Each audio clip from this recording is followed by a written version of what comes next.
Chapter 1660. After returning to the country, he was put under house arrest by Zhu Qiyu. Even the eunuchs around him bullied him. In the summer, even the only tree he used to enjoy the shade was cut down. He did not say a word and silently endured it. This was the performance of tolerance. In the end, when Zhu Qiyu was in poor health, he turned the tables and became an emperor twice. Finally, he led the great Ming dynasty to become strong again. This was his ability to unify the country and become an emperor.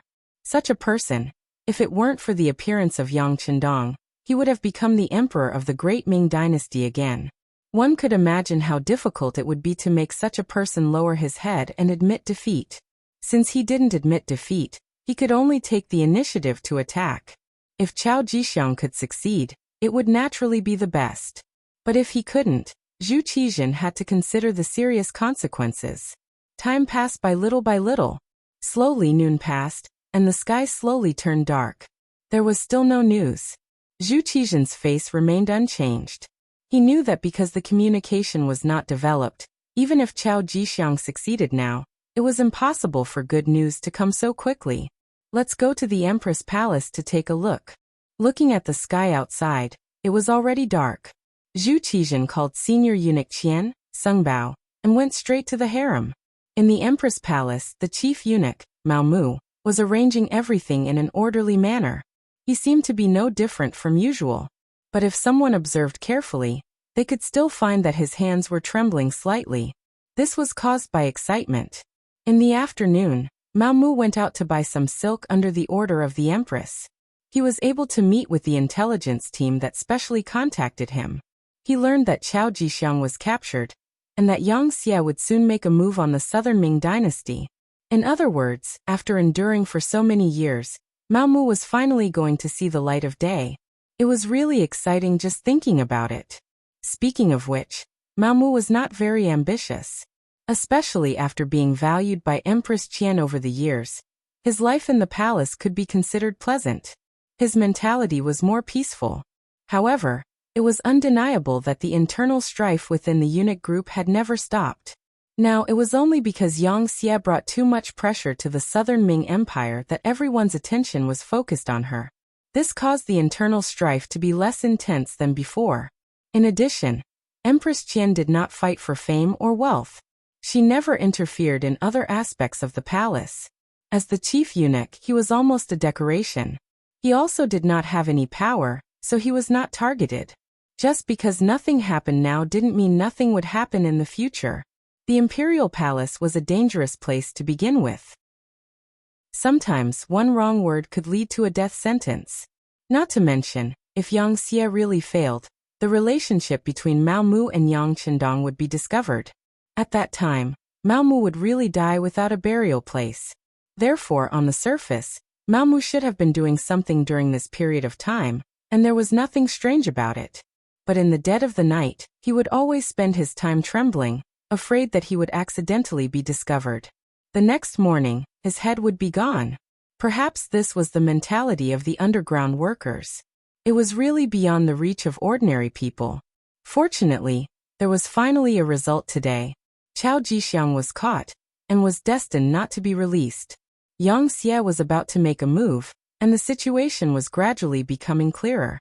Mao Mu was getting closer and closer to his day of glory.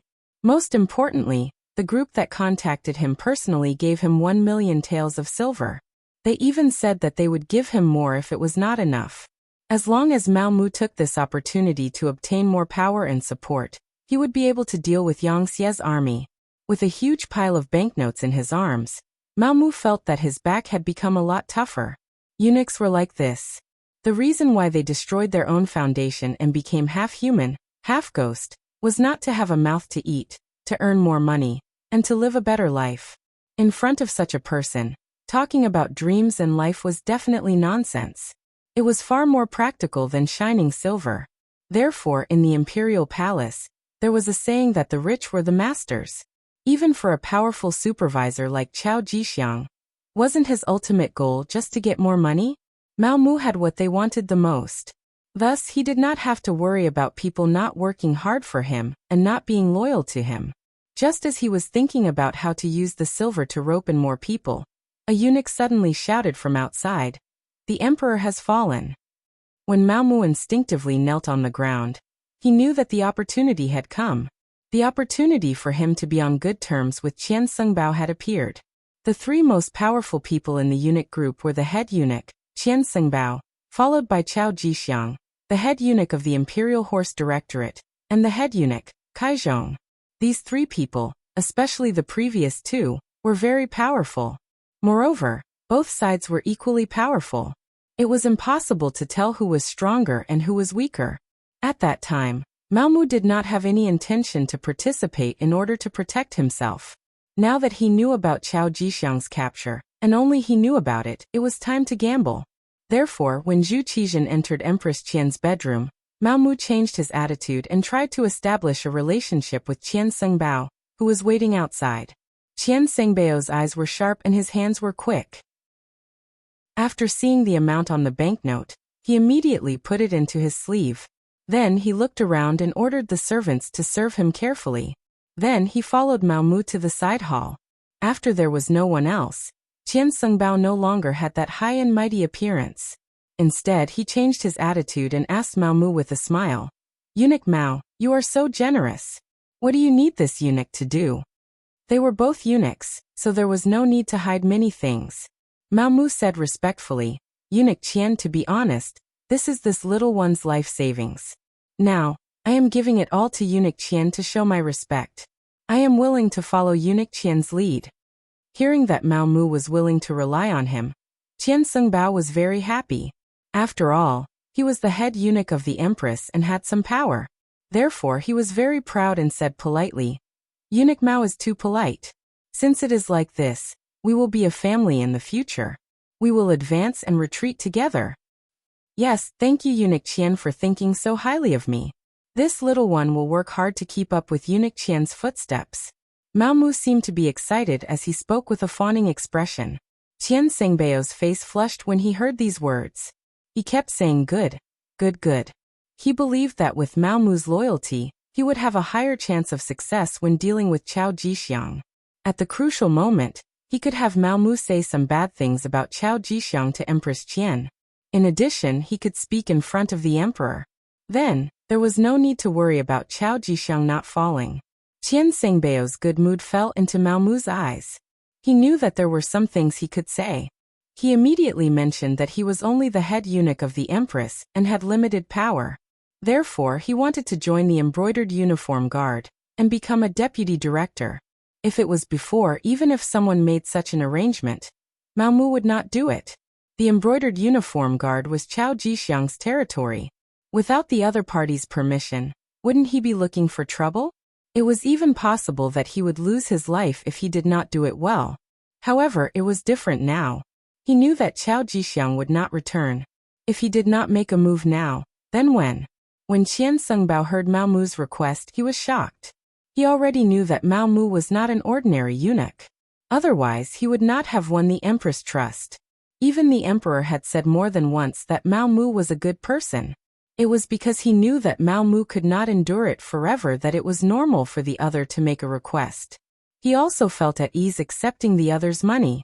However, the other wanted to join the embroidered uniform guard. This really surprised him. As for the embroidered uniform guard, even if Qian Sengbao was the head eunuch, his power was not enough. In particular, Cao Jixiang had many tricks up his sleeve. In addition, his younger brother's nephew and adopted son helped him. These years, it could be said that he firmly controlled the embroidered uniform guard. Even he could not get involved. Therefore, these years, it was not that he did not think of making arrangements for people to join the embroidered uniform guard. It was just that he never had the right opportunity. He could see this logic clearly. He did not believe that Mao Mu could not see it clearly. However, he made this request. What did this mean? Logically speaking, with Qian Sengbao's position as the head eunuch, it was not too difficult to arrange for someone to join the embroidered uniform guard. Even if it was a deputy director. First, the embroidered uniform guard was originally the eunuch group's private land. In terms of official position, he as the head eunuch could naturally manage and arrange personnel. Second, Mao Mu's qualifications were enough. He had been the empress's head eunuch for more than 10 years. His rank had long been promoted. He could even be a director. There was also the most important third point. Chao Jixiang was not at home right now. It seemed that the emperor had arranged for him to do some secret things. Now was an opportunity to arrange for someone without any obstacles. But the problem was, if Mao Mu went to the embroidered uniform guard, once Chao Jixiang returned, would he have a good time? An outsider suddenly appeared in his own territory. At that time, it would not be easy for Mao Mu to safely withdraw. Since he had received the other party's money, of course he had to think for them. And Eunuch Mao, the embroidered uniform guard, is Eunuch Chao's territory. Once you enter, you will be arranged by this public security officer. I am afraid that he will have some thoughts. When the time comes and he really wants to argue, I am afraid that this duke will not be able to do anything. This was not an order, but a discussion. It was enough to prove that the 50,000 taels banknote was useful. At least, Qian Sengbao was thinking for Mao Mu. Many thanks for Qian Sengbao's consideration. This one has already thought about it. If I do not want to be unknown, then I must accept the challenge. So what if it was the embroidered uniform guard? In the end, Qian Sengbao was the head eunuch. How could this kind of power belong to Chao Jixiang's family? If this goes on for a long time, I am afraid that there will be a day when the tail will grow too big, and it will threaten Qian Sengbao's safety. Since this is the case, this one is not talented, but I am willing to share Qian Sengbao's worries. Even if it is a dragon's pool or a tiger's den, I will still go and take a look. If it is not done well, it will be nothing more than 100 caddies of meat. If it is done well, it will greatly restrict Chao Jixiang's power. This way, Qian Sengbao will not let down his position as the head eunuch. Chapter 1661. At this moment, Mao Mu's words were filled with righteousness, causing Qian Sengbao's heart to surge. Indeed, Chao Jixiang was becoming more and more powerful, especially recently. Whenever he saw the emperor, even Qian Sengbao had to avoid him. This was not a good sign. If Qian Sengbao continued to develop, who knew if Qian Sengbao would replace him one day? If that was the case, then he would be completely finished. As a eunuch, he knew very well that if he continued to be an ordinary eunuch, perhaps no one would do anything to him. However, once he fell from a high position, it was impossible to even ask for a complete corpse. Of course, eunuchs were not complete people, let alone complete corpses. Cough cough. Qian Sengbao, who had been thinking about how to break out of this situation, did not expect Mao Mu to jump out.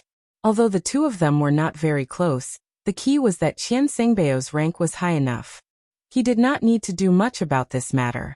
He only needed to report it to the emperor and record it in the records. With the face of the 50,000 taels of silver, and the ability to make Chao Jixiang unhappy, why would he be happy to do such a thing? The more he thought about it, the more advantageous it was for him. Looking at Mao Mu's expectant expression, Qian Sengbao finally made a decision. All right, I'll mention this matter to the emperor tomorrow morning. Eunuch Mao, don't worry. Thank you for your guidance, Eunuch Qian. Mao Mu bowed like a subordinate. This made Qian Sengbao even more satisfied. The matter went very smoothly. Zhu Qizhen, who had rested at the empress's place for the night, woke up glowing in the morning. Using this opportunity, Qian Sengbao proposed to let eunuch Mao Mu take on the position of vice supervisor of the embroidered uniform guard. This is something that you, the head eunuch, should worry about. Just do what you think is feasible. Zhu Qizhen said casually. It was true that he relied on Chao Jixiang, but he had to be careful. Arranging a vice supervisor for them was a good way to keep them in check. Especially this time, when Chao Jixiang had made a great contribution, it was even more important to keep them in check. He knew Mao Mu was very obedient. Empress Qian had praised him more than once. Moreover, he was an old man who had followed them from Baiming's capital, so he was most likely loyal. It had to be said that Zhu Qizhen's manipulation of power was quite good. Moreover, he had always had a good impression of eunuchs. Now that Qian Sengbao had taken the initiative to suggest it, he agreed. Thus Mao Mu took up the post. Wuxia had already begun to transport all sorts of war resources from Crimson City to Laizhou Prefecture of Guangdong Province. The war was in the midst of preparations, and it seemed like it would erupt at any moment. Mao Mu's actions had to be faster.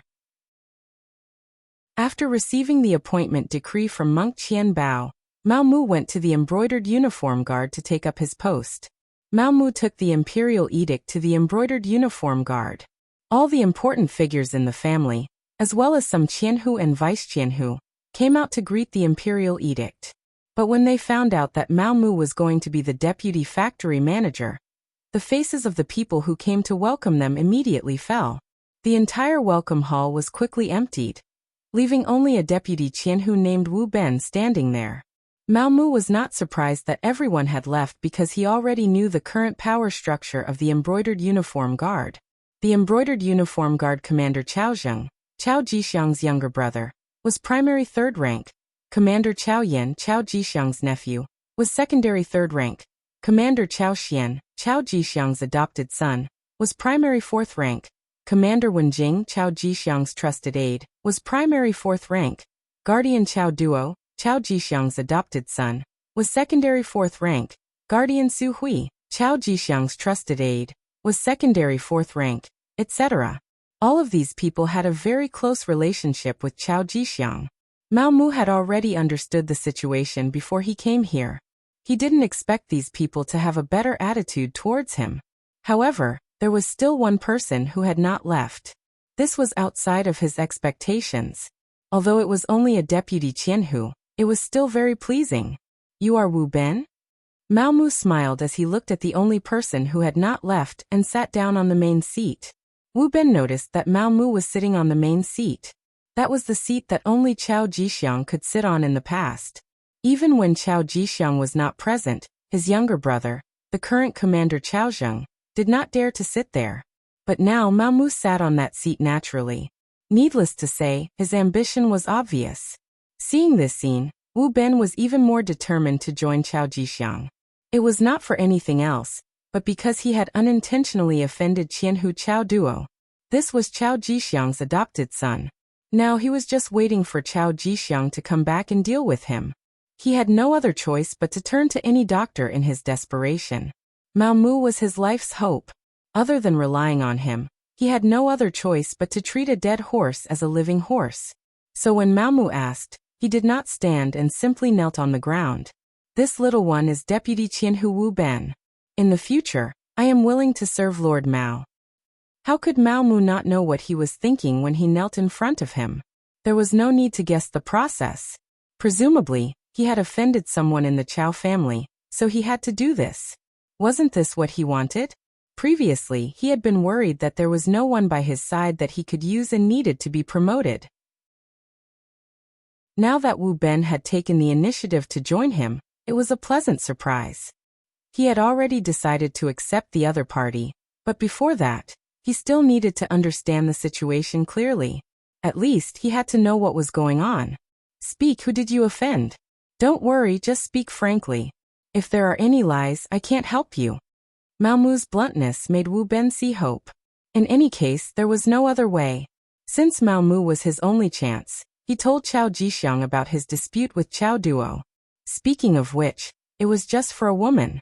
Here, the embroidered uniform guard was not completely the same as eunuchs. Apart from the embroidered uniform guard's Qianhu master being a eunuch, there was no rule that stipulated that the officials below had to be eunuchs. So many people were still able-bodied men. Wu Ben was one of them. Not only that, he also had a family and a woman called Xiao Chui. Unexpectedly, because of Xiao Chui's beauty, she actually attracted Chao Duo's attention, and then he wanted to snatch her away. Just like that, a very melodramatic thing happened. As a man, Wu Ben naturally wouldn't agree. He also relied on his identity as a vice Qianhu to beg for some face in front of Chao Duo. Unexpectedly, it didn't work at all, and he even offended the other party. Chao Duo threatened that when his adoptive father, Chao Jixiang, returned, he would snatch Xiao Chui to his residence and teach him a lesson. The so-called lesson was naturally to teach him a lesson.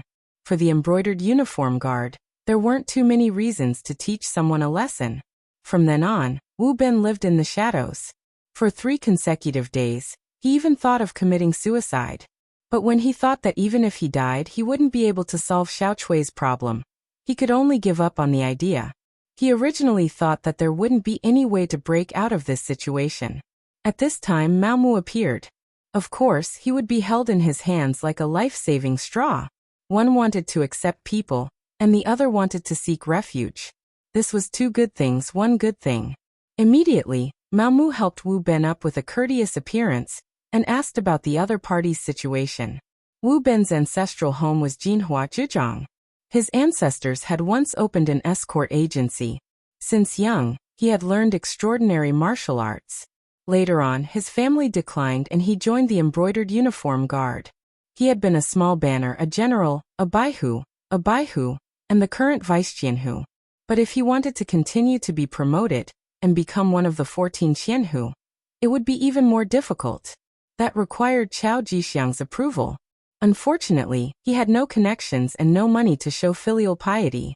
Now that he had offended Chao Duo, it would be difficult for him to keep his life, let alone be promoted. The Embroidered Uniform Guard was an organization that was above the law. When they killed people, they didn't need any reason at all. As the vice qianhu of the Embroidered Uniform Guard, Wu Ben knew this better than outsiders. Hearing Wu Ben say this, Mao Mu was very satisfied. He couldn't help but ask, "Oh, so your martial arts are not bad. But compared to the other qianhu, who is stronger and who is weaker?" At this moment Wu Ben, who saw Mao Mu as his savior, didn't dare to boast. But on this matter he couldn't help but express his opinion. The so-called qianhu are only people that Chao Jixiang trusts or people who give him large amounts of money. In terms of ability, there aren't many who know martial arts. In terms of fighting, they are completely not his opponent. As if afraid that Mao Mu wouldn't believe him, Wu Ben said, "In reality, the people who really do things in the Embroidered Uniform Guard are not commanders, or qianhu. Basically, they are all people below the vice qianhu rank, especially the general and small banners." Mao Mu also knew this. In the Embroidered Uniform Guard, the small banners were in charge of 10 people, the general banners were in charge of 5 small banners, the baihu were in charge of 2 general banners, and the qianhu were in charge of 10 baihu. According to the Ming Dynasty, the Embroidered Uniform Guard was an independent guard office with a total of 5,600 people. A qianhu had 1,120 people, and a baihu had 112 people. This was the standard. But in reality, the number of people depended on the Embroidered Uniform Guard's ability. In the mid to late Ming Dynasty, because there was no upper limit to the number of people in the Embroidered Uniform Guard, the total number of people increased to around 60,000 to 100,000. The current Embroidered Uniform Guard, under Chao Jixiang's leadership, had developed in a somewhat abnormal direction. The number of people had long since exceeded 10,000, which was more than twice the number set by the court. This gave Mao Mu more space to show off. If there were fewer people, it would be difficult to do anything big. Wu Ben's explanation gave Mao Mu a better understanding of the current Embroidered Uniform Guard. He had already decided to accept Wu Ben as a person. First of all, this was the first person to rely on him, and it had to have a publicity effect. Second of all, this person was indeed a talent. In addition, he had already offended the Chao family, so he could use him without worry. But just relying on this person was definitely not enough. Mao Mu already had an idea, so he had Wu Ben follow him to the Embroidered Uniform Guard's discipline prison. He wanted to go there to find someone useful. Chapter 1662. The so-called discipline prison of the Embroidered Uniform Guard was the prison of the Embroidered Uniform Guard. Most of the people locked up there were important criminals of the Embroidered Uniform Guard, and some Embroidered Uniform Guards who had made mistakes. The most reliable people were naturally the criminals of the Embroidered Uniform Guard, who had been dealt with by the Chao family. If they were of one mind, they would not have been caught here. It had to be said that Mao Mu's train of thought was very correct. When he took the vice director's token and arrived at the discipline prison without any obstructions, as expected, he saw many brothers of the Embroidered Uniform Guard who were imprisoned here because of their various mistakes. Some of these people had really made mistakes, especially those who had violated the Embroidered Uniform Guard's own rules and were locked up here. For example, they had bullied the good, oppressed the officials, corrupted, and so on. However, There were also some who were not wrong. They were just thrown here because they had offended the Chao family. Most of these people were capable and opinionated. Chao Jixiang had no intention of beating these people to death with a stick. He told them to find their families to ransom them. If they did not have any money, then they could only wait to be tortured to death. These people were the people Mao Mu was looking for. Shen Nantang, a local of Nanjing, was originally 100 households. However, because he was soft-hearted and let go of the 2-year-old granddaughter of a criminal, he was caught here and punished according to the family's internal rules. The ransom was 200 taels. Speaking of this, it had to be said that Zhu Yuanzhang had set a set of salary standards in the 25th year of Hongwu. He had also stipulated that the salary would not change for the next 200 years of the Ming dynasty. In other words, no matter how much the price of goods outside increased, the salary would still be the same. The officials of the Great Ming dynasty were a bit better. They basically had some gray income. However, the people below them were sad. For example, 100 households like Shen Nantang only had a salary of 5 taels a month. This was because he had an official position, which was at least a 6th-rank official. Moreover, the ransom of 200 taels was equivalent to him not eating or drinking for 3 years. How could he possibly have the money to do so? He could only be locked up here. One could even imagine that if it wasn't for Mao Mu's appearance, he would probably never have appeared until one day, when he died in it. Since Mao Mu had appeared, Shen Nantang could naturally be saved. According to Wu Ben's explanation, this person's martial arts were not ordinary. He was also very famous in the entire embroidered uniform guards. He was even one of the top 5. If not for that, he would have been killed a long time ago for releasing the daughter of a serious criminal. Chao Jixiang was also a person who valued talent, which was why he wanted the ransom.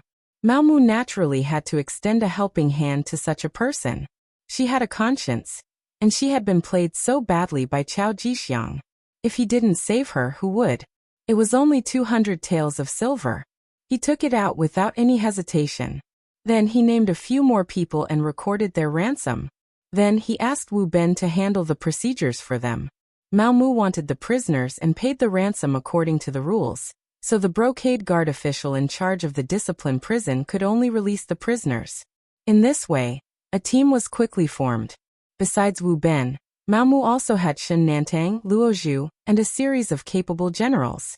After leaving the discipline prison, Mao Mu did not let them go home immediately. Instead, he first took them to an enormous restaurant in the Yingtian prefecture. First he washed everyone, then gave each of them 100 taels of silver as a meeting gift. This was still not shocking. What was even more shocking was that Mao Mu proposed in front of everyone that he would make adjustments within the embroidered uniform guards. Wu Ben and Shen Nantang would become the new Qianhu. Luo Zhu and the others would also become Baihu or test Baihu. Not only did he give out money, but he also conferred official positions. Immediately, everyone expressed their gratitude. They were all people who had been pushed aside. They had the ability, but other than that, they had no money and no backing. They had never thought that one day they would have a meteoric rise. Mao Mu's arrival made many of their wishes come true. In the time it took to eat a meal, he became the true master in everyone's eyes. Seeing everyone's urgent gaze on him, Mao Mu naturally felt a sense of heroism from the bottom of his heart. Although he was no longer a healthy man, he had his own dreams and his own idols. For example, his goal was the 3 treasures eunuch, Zheng He. That was definitely a legendary existence among the eunuchs. If he wanted to be like Zheng He had to fulfill 2 conditions. First, he had to obtain the emperor's trust. Right now, he had obtained Yang Chendong's deep trust, so he had fulfilled this condition. Second, he had to have the ability. If he could grasp the power of the embroidered uniform guards in his hands, wouldn't that prove it? Mao Mu, who had his own ideals, fully displayed the smooth side of a eunuch at the table. And everyone was excited because they had a new backing and a new goal. Everyone was a frustrated person. Most of them had even been waiting for death in the prison. Now they could eat and drink here. Moreover, they had been told that a career and wealth were right in front of them. How could they not be excited? Even if Mao Mu wanted them to deal with the Chao family, no one would have any objections. Mao Mu cleverly did not give any orders to them, nor did he say that his backing was Yang Chendong. Everyone still had doubts about his ability, and whether he could help them get promoted and seize power. He needed to settle the matter of the officials first. After eating and drinking to their fill, everyone left with a satisfied expression and returned to their homes. Now that they had money, they should buy some things for their homes and make some changes. Mao Mu also returned to the palace. He first went to the Empress Place to take a roll call. Seeing that there was nothing for him to do, he directly went to find Qian Sengbao. Ever since he received the 50,000 taels of silver from Mao Mu, the relationship between the two had become much closer. When he heard that Mao Mu wanted to see him, he naturally opened the door to welcome him. As expected, this time he still sent money. Although it was not much, 15,000 taels of silver still made Qian Sengbao beam with joy. Qian Sengbao, the 10,000 taels of silver were given by Wu Ben and Shen Nantang. One of them is a vice Qianhu, the other is a baihu. They have enough qualifications. When they saw me, they asked if they could spend money to get promoted. I thought about it and thought that all the benefits could not be taken by Chao Jixiang, so I made the decision to agree for Qian Sengbao. There are also a few more, but they are all for Baihu and Zongqi. They are all very low-ranking officials. What do you think? Qian Sengbao had already taken the banknotes. He asked curiously, "Are all the servants of the embroidered uniform guard so rich?" "Yes. I didn't know before. It can be seen how much money Chao Jixiang has pocketed." "That's right. There are some officials below who also want to work for Qian Sengbao. They all waved banknotes to me, but I don't know if there will be such a thing in the future." When Mao Mu saw Qian Sengbao put away the banknotes, he knew that the matter of the two Qianhu had been settled. However, if he wanted to control the entire embroidered uniform guard, these two Qianhu were far from enough. Therefore, for the sake of a long term, he asked tentatively, "There are still people who want to buy officials?" At this moment, Qian Sengbao's face also turned red. He suddenly realized that this was a good way to accumulate wealth. He thought that he was smart, but he was actually so stupid. He did not know that the embroidered uniform guard had such a big profit. It seemed that he was still a little short-sighted. In the past, when he saw that the emperor would let the embroidered uniform guard do something difficult, he thought that it was a hot potato. Now it seemed that he was wrong. That's right. Not only do they want to buy Qianhu, if possible, they are also willing to pay money to buy the position of town supervisor, or even the position of advisor and advisor. You see, as Mao Mu spoke, he carefully observed the changes in Qian Sengbao's expression. "Do they have that much silver?" Qian Sengbao asked with even more surprise. "Yes, this servant has asked. If Duke Qian agrees, a town supervisor will be 20,000 taels of silver, a advisor will be 50,000 taels of silver, and a advisor will be 100,000 taels of silver. Of course, a commander will be a little higher, 500,000 taels of silver." Mao Mu was still talking, but when Qian Sengbao heard 500,000 taels of silver, his eyes were already wide open. One had to know that after being the head eunuch for so many years, he had only saved 200,000 to 300,000 taels of silver. There was nothing he could do about it. With his position, there were too many people looking at him. If he wanted them to listen to him, he would have to give them some benefits. In the past year, just the benefits he gave to the servants were already a huge expense. In a year, he would only get 20,000 to 30,000 taels of silver.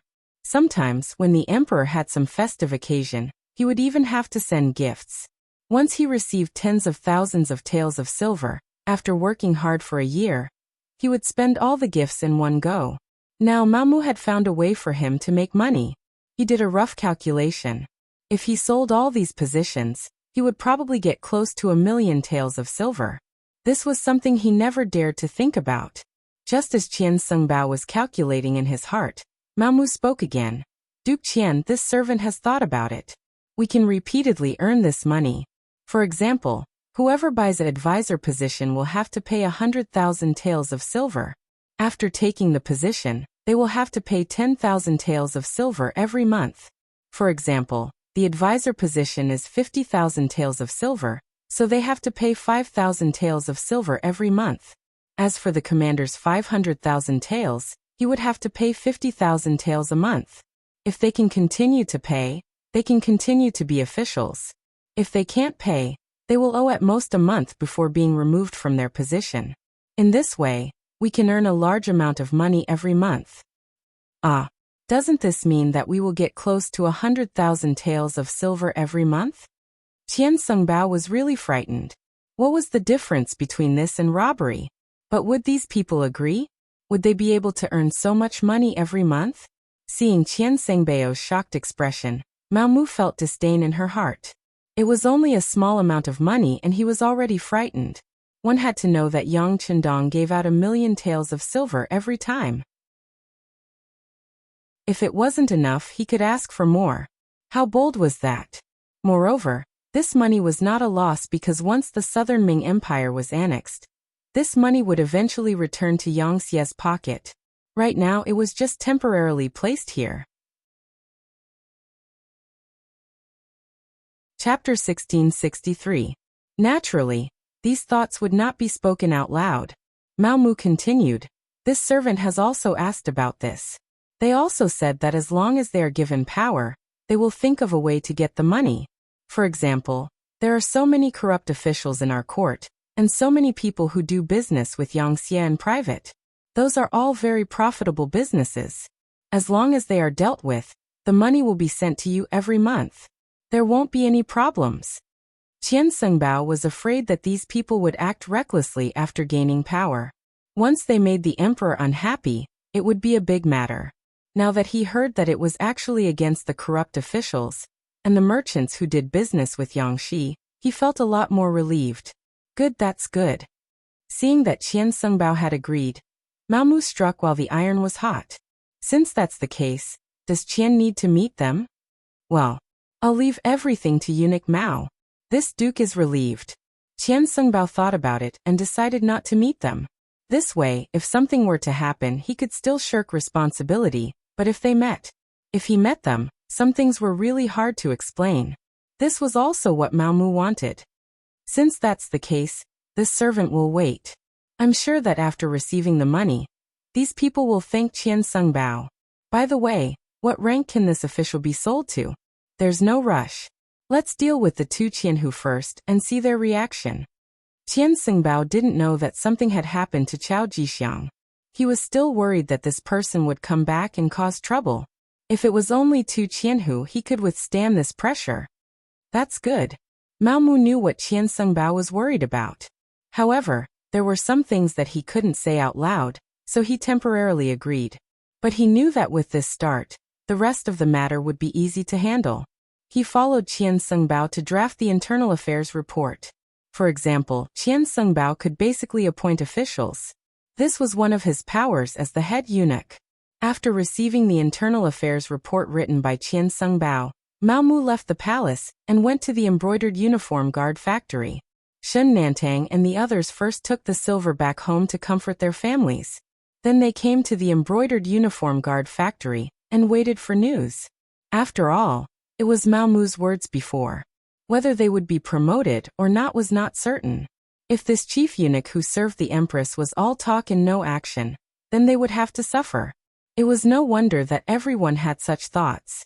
Shin Nantang and the others didn't do anything wrong, but offending the Chao family was the biggest crime. In addition, over the years, Empress Qian's strength had not been obvious. She was basically an invisible person. No one knew what kind of power the head eunuch who served her had. Not long after, Mao Mu appeared. Seeing everyone standing here waiting for him, how could he not know what they were thinking? After chuckling, he took out the internal affairs reports written by the head eunuch, Qian Sungbao, and handed them to Shin Nantang and the others one by one according to their names. Sure enough, it was a decree of promotion. Seeing that they were still prisoners a few hours ago, but in the blink of an eye, they had become Qianhu, Baihu, Zongqi, and other officials with ranks, everyone was naturally excited. When they looked at Mao Mu, there was no longer any contempt in their eyes. Instead, they were burning with passion. At this time, Mao Mu put away the smile on his face and became very serious. This Gonggong has given you what this Gonggong promised. Next, it will depend on everyone's performance. Next, I will announce the mission. Shen Nantang, Wu Ben Luozhu, and the others immediately straightened their bodies. They were like an army that was about to be inspected. There are 3 main missions. First, unite those who have been oppressed by the Chao family but have the ability. Of course, those who have the ability but are depressed can also be roped in. They can be allocated according to their ability. Those who have the ability to become Qianhu can become Qianhu. But remember, don't accept those who don't have the ability. If anyone wants to make up the numbers and is caught by this gong, then whoever recommended them will also be guilty. They will also be abandoned by this gong. Do you understand? This was something he had learned from Yang Qindong. Although Mao Mu had not done much work, the intelligence team that contacted him would often inform him of Yang Xie's actions and methods. From Mao Mu's point of view, the recommendation was the right thing to do. In this way, it could prevent the incompetent from being promoted to the position to the greatest extent. It was unlike the Great Ming Dynasty, where as long as one had connections and even gave money, one could become an official. Even if there was a problem in the future, it would be a scam to just say that they had made a mistake. Reporting to Gong Mao, we understand. Shen Nantang and the others immediately replied loudly. As people who had been oppressed, they had many brothers around them. Previously, they were worried that their strength was too limited. Now that they could expand their team, things would be easier. After finishing the first mission, Mao Mu began to talk about the second. The second mission is to keep an eye on the Chao family and find evidence that they are criminals. When the time is right, strike hard. Only then will you be able to truly stand out. In fact, there was no need for Mao Mu to say this. Shen Nantang and the others would do it. After all, they had suffered so much because of the other party. Now that they had a chance to make up for it, how could they be polite? Struggles had always been like this. It was either you die or I live. History had also proven that soft-hearted people could not achieve great things. Alright, let's talk about the third mission. In summary, there is only one word: obedience. Mao Mu's voice unconsciously became louder as he continued. What I want is obedience. As long as it is an order from me, you must unconditionally carry it out. On the contrary, as for other people's orders, you must not oppose them. The specific matters are up to you. This eunuch also wants to say that Qianhu is not the end of your career. As long as you have outstanding ability and make outstanding contributions, you can be promoted to the position of town protector, commander Qianshi, comrade, or even commander. After saying this, Shen Nantang and the others' eyes immediately widened. Commander. Although it was only a third-rank official position, the real power it held was something that even second-rank officials could not compare to. In the past, a fourth-rank official was in existence that they admired for life. They did not expect that they would have the opportunity to sit in that position. There was nothing to say. Next, they would strive for this goal until the end. As for the obedience that Mao Mu mentioned, no one had any resistance. Although the establishment of the embroidered uniform guard was more to serve the imperial power, in the end, they still had to obey someone. Mao Mu had freed them from the abyss of suffering, and was one of the chief eunuchs of the palace. So if they obeyed Mao Mu, wouldn't that be the same as obeying the imperial power? As for what Mao Mu said, if there were other people's orders, no one should oppose them. That was just doing a superficial job of respect. The embroidered uniform guard was very good at this, so there was no need to teach them. Everyone knew what to do. After the 3 orders were announced, everyone began to get busy. Recruiting people and finding evidence was the focus of their work now. As for the powerful Chao family of the embroidered uniform guard, although everyone was still a little afraid in their hearts, when they thought about it, would they be fine if they did not become enemies with them? Since there would be a battle sooner or later, there was no need to be polite. Let's see whose methods were stronger. As long as Mao Mu could block Chao Jixiang's sharpness after his return, they had nothing to be afraid of. After all, these people were all capable people. Shen Nantang and the others could not take Chao Jixiang seriously, because their status was not high enough to reach that level. But there were people who took Chao Jixiang seriously, such as his younger brother Chao Zheng and the others. Chao Zheng and the others were very opposed to Mao Mu coming to the embroidered uniform guard to take up the position of deputy factory director. This was because there was no permanent position in the embroidered uniform guard. On the contrary, such a position would be added in some special times. However, that was usually when the old and new factory directors took over. The problem was that Chao Jixiang had not lost power. Didn't he frequently enter the palace to see the emperor a while ago? They did not understand why there was a deputy factory director. Of course, if it was only a deputy factory director, everyone would not be that surprised. They would worship him like a bodhisattva. Even if they were in a bad mood, they could ignore him. They were from the Chao family. As long as Chao Jixiang's banner did not fall, what did they have to be afraid of? In the end, it was very likely that this deputy factory director would only have a name and no power. So much so that they could not even order an ordinary embroidered uniform guard around. At that time, they would probably go back with their tails between their legs.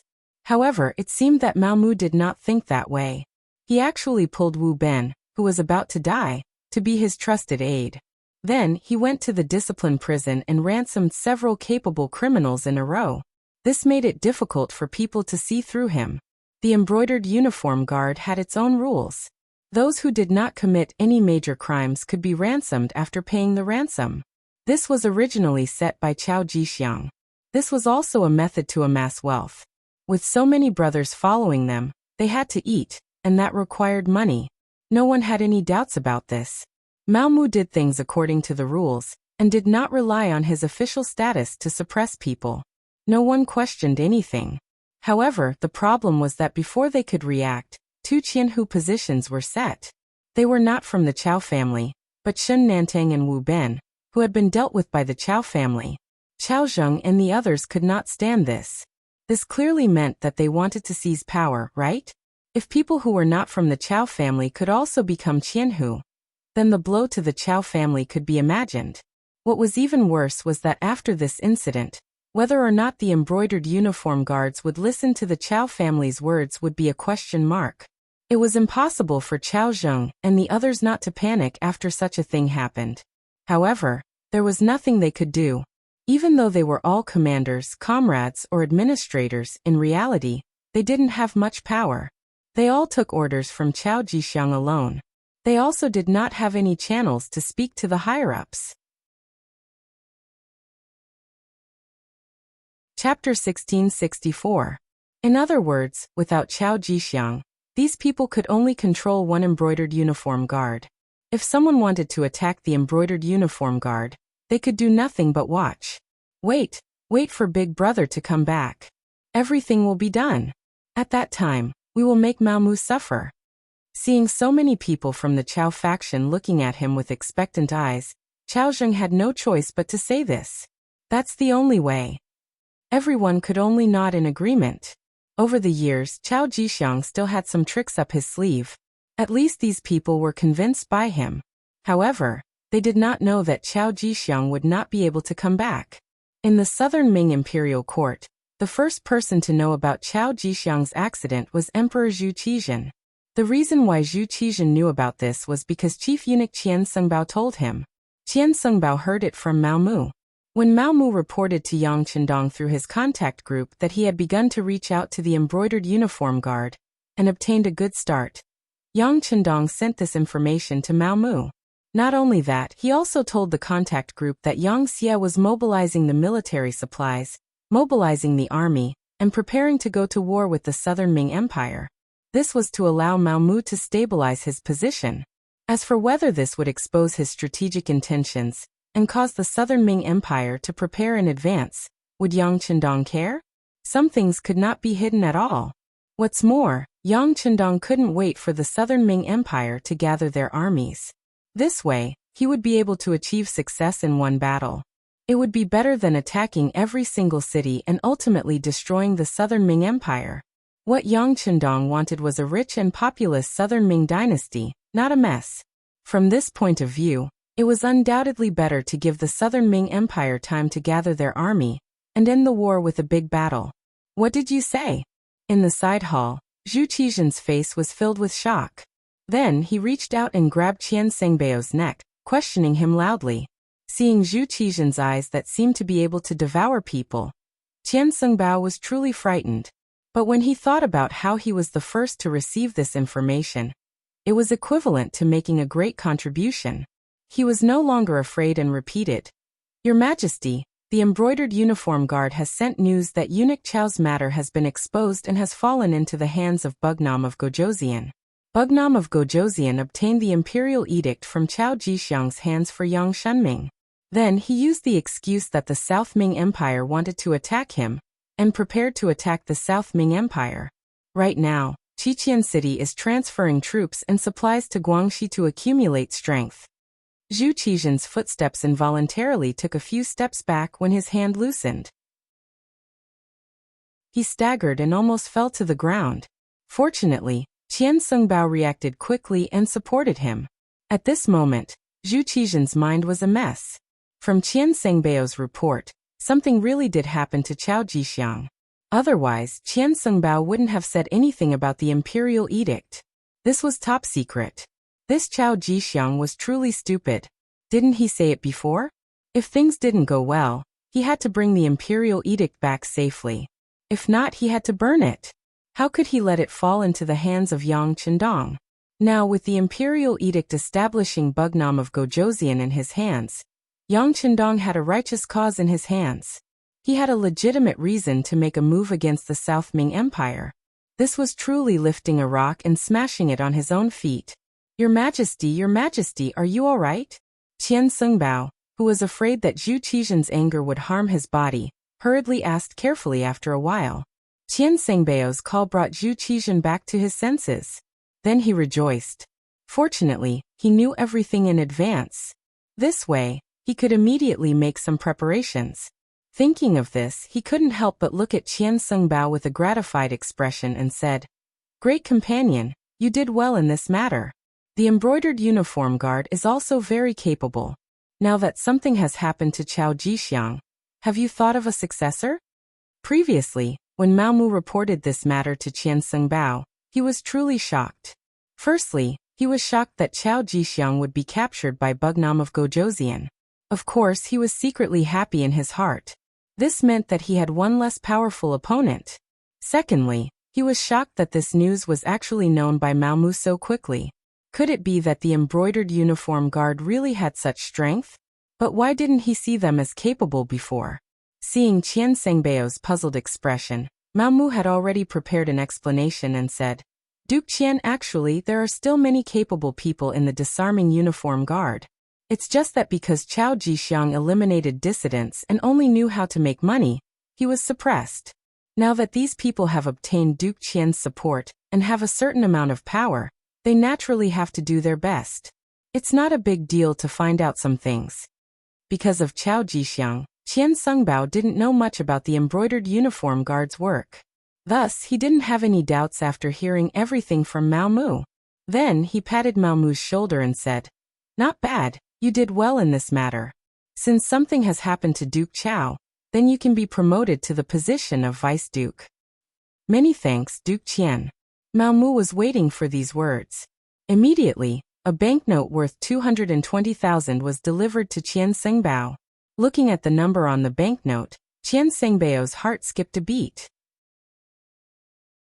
Then he put it away and patted his chest, saying that he would take care of this matter. In fact, even if Mao Mu didn't give him the banknote, he most likely wouldn't be able to run away from the position of Vice Duke. After all, Qian Sungbao was already the head eunuch. If he became the embroidered uniform guard's Vice Duke, then his power would be too great. Even the emperor would be afraid of him. Even if he couldn't take the position, he couldn't let others take advantage of it. It had to be known that other than Chao Jixiang, there was still the imperial horse eunuch, Kai Zhong, keeping an eye on him. Compared to the ambitious Kai Zhong, the obedient Mao Mu who knew how to be filial to him was more suitable. How could Mao Mu not understand this logic? However, he still gave the banknote. It was for the sake of making Qian Sungbao put more effort into recommending him.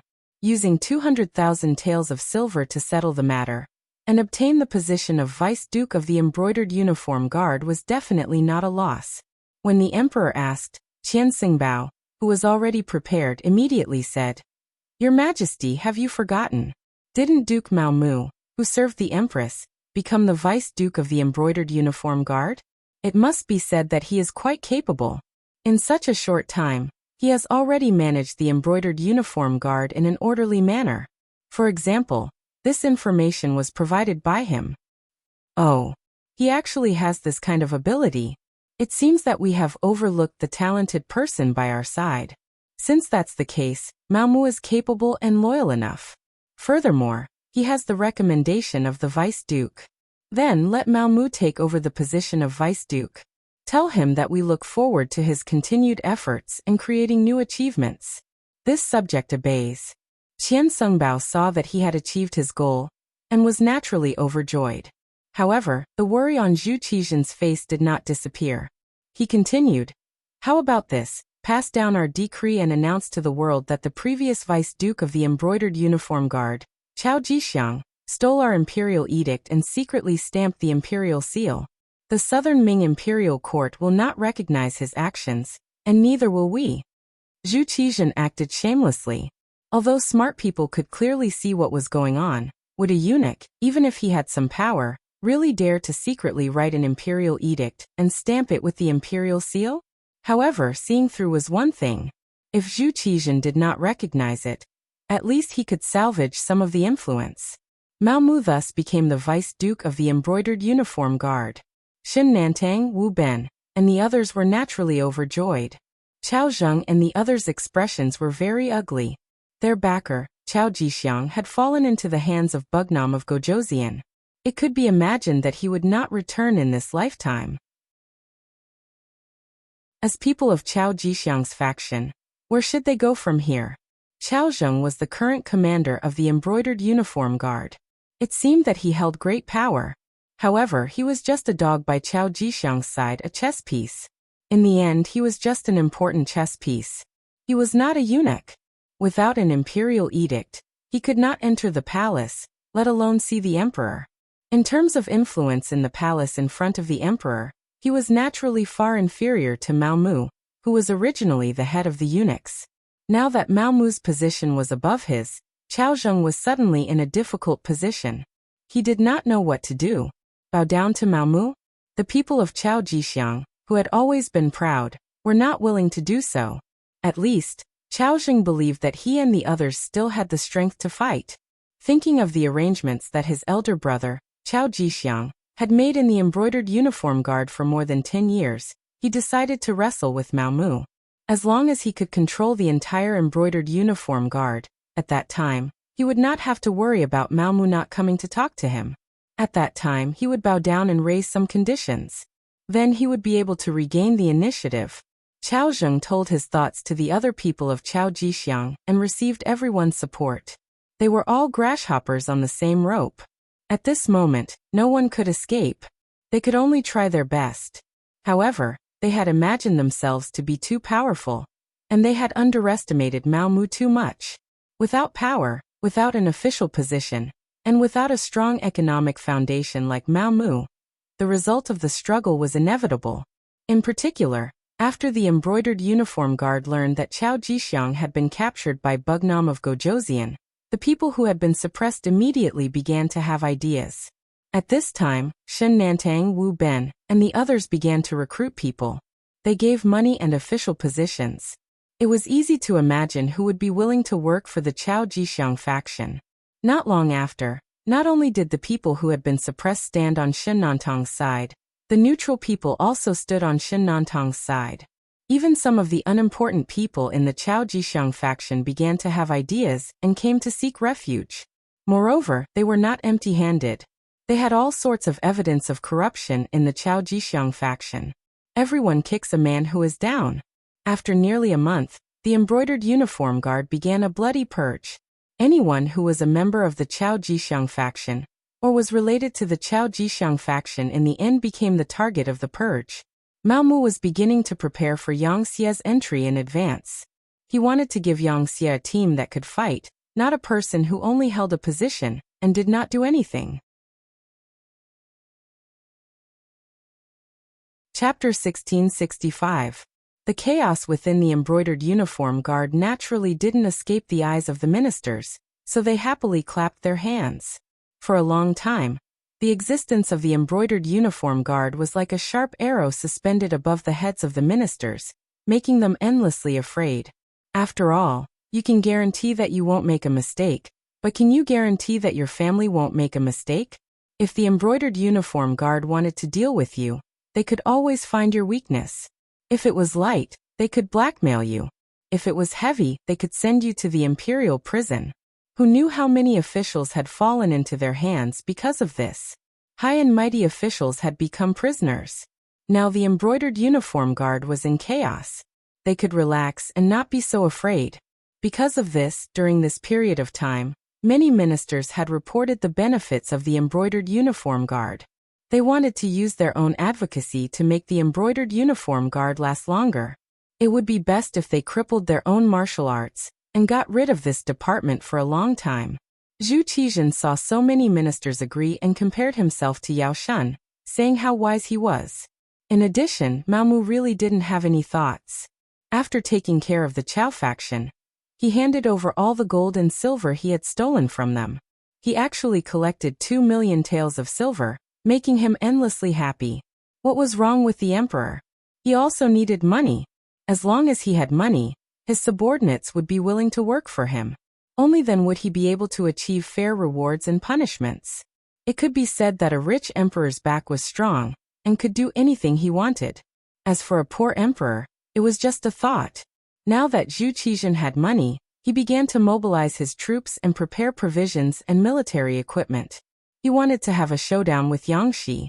At this time, Qian Sengbao reported that the embroidered uniform guard's director, Mao Mu, wanted to see him. He said that he had something important to report to the emperor. At this time, after Mao Mu unified the embroidered uniform guard, he began to bare his fangs. He slowly went past Qian Sengbao to report to Zhu Qizhen. This was the first time he tried to sound him out, so Mao Mu wasn't too anxious. Instead, he wrote some of the contents of his report to Qian Sengbao. When Qian Sengbao saw the report that was nearly a foot thick, he knew that he couldn't do this. He could report according to the text, but once it involved specific matters, if the emperor asked a detailed question, he couldn't answer. Thus, he took the initiative to ask Mao Mu to personally report to him. Faced with Qian Sengbao's request, Mao Mu naturally rejected it. He even said that he was Qian Sengbao's subordinate, so how could he report to the emperor without his permission? This was impossible. Mao Mu's attitude made Qian Sengbao very satisfied, and he immediately confirmed what he wanted to report. This led to today's events. The recent work of the embroidered uniform guards had been very effective. Not only did they win the reputation of the officials, but they also earned money. Zhu Qizhen had long wanted to call Mao Mu to encourage them. However, his great companion Qian Sengbao said that Mao Mu was very busy, so he gave up the idea. Now that the other party had come knocking on his door, of course he had to meet him. In the Qinzheng Hall, Mao Mu saw Zhu Qizhen sitting high on the dragon throne. He also saw Qian Sengbao standing to the side with a smile on his face. For some reason, he always had a feeling that behind that smile was a hidden killing intent. As if he did not perform well, the other party would come to settle the score with him. Mao Mu knew his own strength very well. Although he had taken control of the embroidered uniform guards, he had been silent for too long. If he wanted to fight Qian Sengbao head-on, his strength was still not enough. Now that he still needed to rely on the other party, he naturally knew what to do next. First, he respectfully knelt on the ground and kowtowed, shouting "Long live." After Zhu Qizhen asked him to stand up, he stood up and gave a detailed report on the performance of the ministers. Especially those officials who went to Wuxia. Their actions were reported by Mao Mu in detail. At first, Zhu Qizhen still had a smile on his face. He could feel that Mao Mu's work was very detailed, which made him very happy. He was excited that he had found another talent. However, as Mao Mu reported more and more, he began to lose his cool. Especially after hearing so many officials talk about how powerful Wuxia was and how he could not defeat them, his face turned black. He knew that Wuxia would not be so kind as to let the officials go to Tsuxian City for free. However, when he considered that Wuxia was indeed powerful, there were many things that could be learned. In addition, his arrogance caused trouble. In Zhu Qizhen's heart, Yingtian Prefecture used to be the capital of the Great Ming Dynasty. Later on, it became the capital. The prosperity here was not something that a deserted island could catch up to in a short time. He wanted to see Yang Qindong make a fool of himself and let everyone see the difference between the two sides. In order to calm the hearts of the officials, he agreed to send the observation team. However, ever since the Crown Prince's junior tutor, Minister of War Kuang Yi, was chased back early and heard about what happened in Yangxia, he felt that things were going to go south. He hurriedly gave an edict to end the observation team early. He thought that since the time was too short, it should not be a big problem. During this period of time, he was preparing for war and did not care so much about it. Now that he heard Mao Mu's report, he knew that the attitude of the officials under him had changed greatly. Following Mao Mu's report, these officials actually compared Crimson City to a heaven-like existence, and even exaggerated the strength of the Yang faction. There were even people who were pessimistic and said that if the Southern Ming Empire fought with the Yang faction, they would definitely lose. This was disrupting the morale of the army. Even if these people were killed, it would not be enough to vent his anger. Zhu Qizhen was angry. Investigate. If there are any unfavorable words, investigate them thoroughly. As you command, Mao Mu hurriedly replied. However, he did not leave immediately. Instead, he raised his head and gave Qian Sengbao a meaningful look. After Qian Sengbao received the signal, he hurriedly bowed and said respectfully, Your Majesty, I'm afraid that just investigating is useless. Some people will not shed tears until they see the coffin. If we allow them to develop, I'm afraid that before the army even leaves, the morale of the army will already be broken. How can we win then? As the saying goes, special times call for special measures. Yes, De Ho is right. Right now, the Southern Ming Dynasty is facing a matter of life and death. We cannot be soft-hearted. If we investigate them, we will lock them up and deal with them.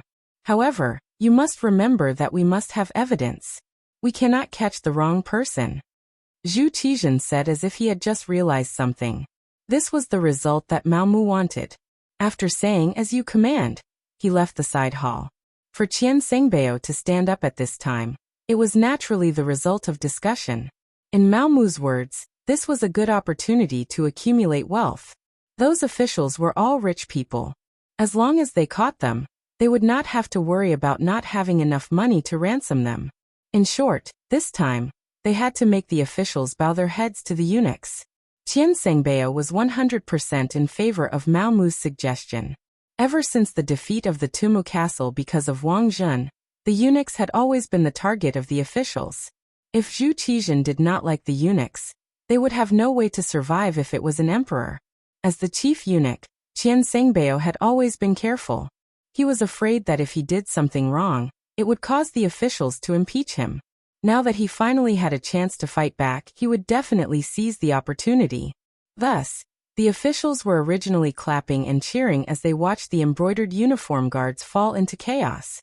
However, they could not be happy because after the embroidered uniform guards had a unified leader, they began to target them. On the day that Mao Mu left the Qingjing Hall, 4 officials had their homes searched by the embroidered uniform guards.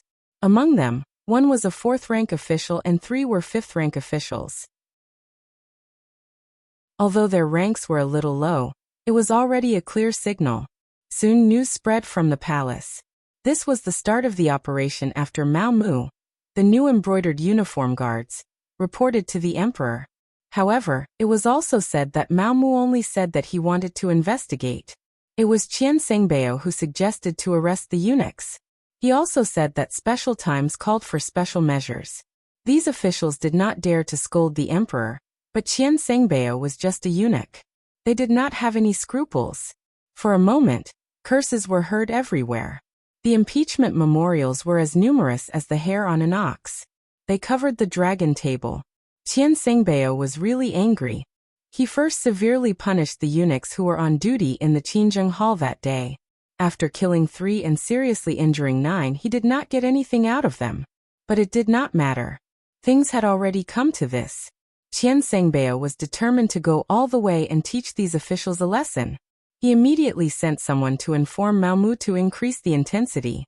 In short, he wanted the civil officials to bow their heads to him, the chief eunuch. Otherwise, the arrest would not stop. The Minister of Revenue's residence. Wang Shang was riding a bicycle in the courtyard with an unhappy expression. Her small face was scrunched up. Anyone who saw her would know that she was unhappy. Ever since returning from Xuxian City, Wang Jiqing had been riding a bicycle through the capital streets and alleys. He did not know how many people looked at him, but he also did not know how many envious gazes he received. After all, Wang Jiqing was still a child. His desire to show off was at its peak. Thus, he rode the bicycle even faster. In addition, the children of the other officials had also bought 4 bicycles. They traveled with 5 bicycles, which attracted a lot of attention.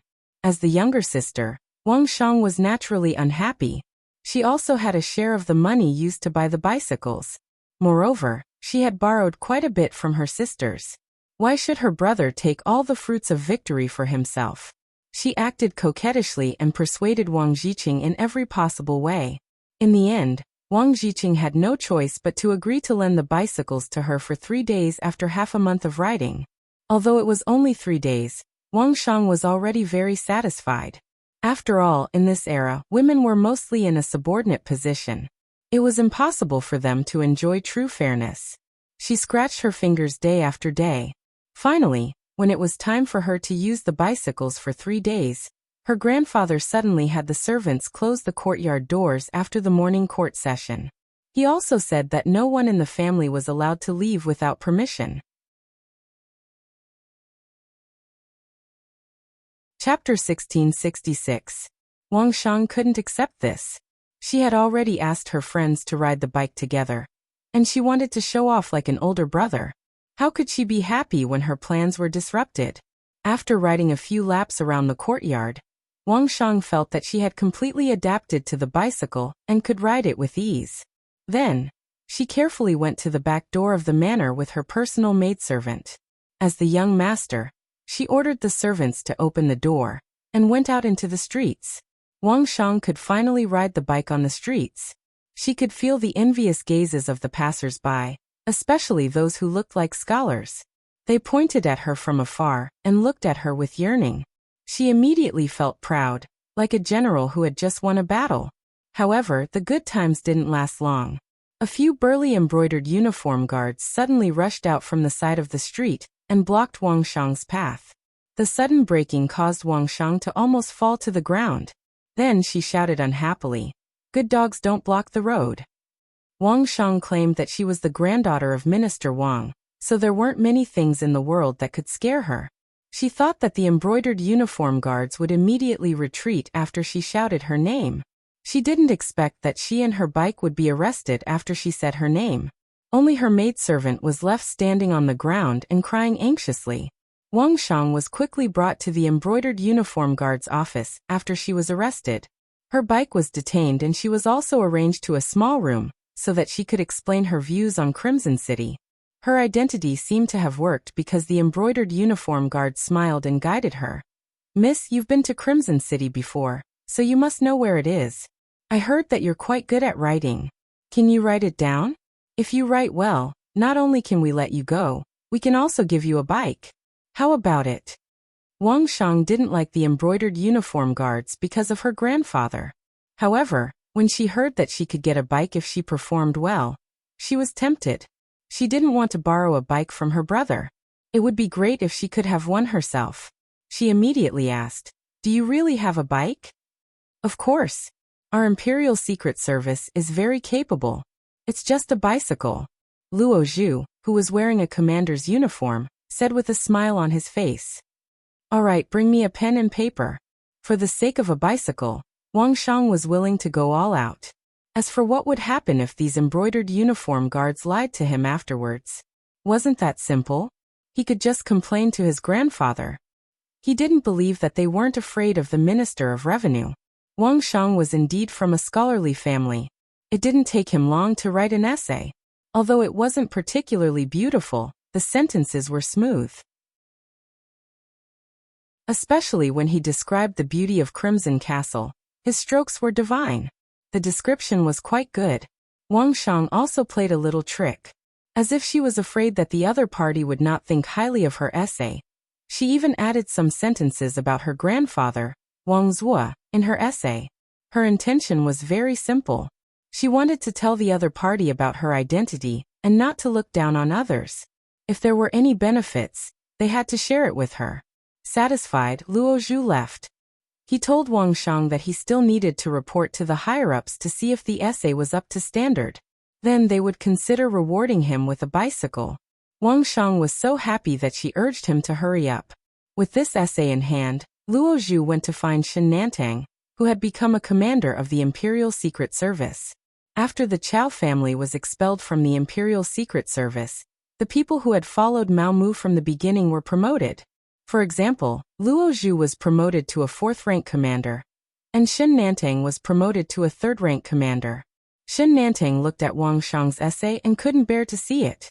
Wang's reputation among the people was quite good. He wasn't greedy and didn't form factions. He was one of the few good officials in the southern Ming dynasty. However, there was no other way. It was eunuch Mao Mu's idea to trap the Wang family. Now, no one in the Imperial Secret Service dared to question eunuch Mao Mu. Mao Mu's status and influence in the Imperial Secret Service was far greater than Chao Jixiang's. This was all because Mao Mu thought about everyone, and was willing to spend money. What he meant was that unless he gave the order, the Imperial Secret Service wasn't allowed to accept bribes. It was precisely because of this that the Imperial Secret Service was holding their chests high. This was because they didn't ask for help and didn't have anything that could be used against them. Of course, they had also paid a lot of money for Fu Mao Mu. In addition to not deducting a single cent from the wages of the Imperial Secret Service, he would also give everyone a monthly allowance based on their contributions. Last month, those who performed well received 120 taels. For the Imperial Secret Service, this wasn't just enough to feed their families. It was already a source of income. Since it was eunuch Mao Mu's order, Shen Nantang naturally had to follow it. Not to mention, the position of commander was there for everyone to see. Between him and Wu Ben, whoever performed well would be given that position. At this moment he couldn't afford to make any mistakes. Bring those essays over. I'll give them to eunuch Mao. With a sigh, Shen Nantang finally bowed his head to reality. There was nothing he could do. This was the sorrow of a small figure. He didn't do things according to his own will. Very quickly, the essays were delivered to Mao Mu. After briefly reading through them, he went straight to the Hall of Diligent Government. After this period of hard work, he now had the qualifications to report to Zhu Qizhen alone. It was the same treatment as Chao Jixiang in the past. Although he had the treatment, Mao Mu still kept a low profile. When he entered the side hall, he saw that Qian Sengbao was on duty. He quickly bowed and explained his purpose. In the end, he didn't forget to add, "Eunuch Qian, next month's allowance will be sent to you in 2 days." Qian Sengbao's face was full of smiles. That was tens of thousands of taels of silver. In his eyes, Mao Mu was undoubtedly a god of wealth. Although he was curious about where the other party got the money, no matter what, it was enough that the money was sent to him. Why would he care so much about it? Oh right.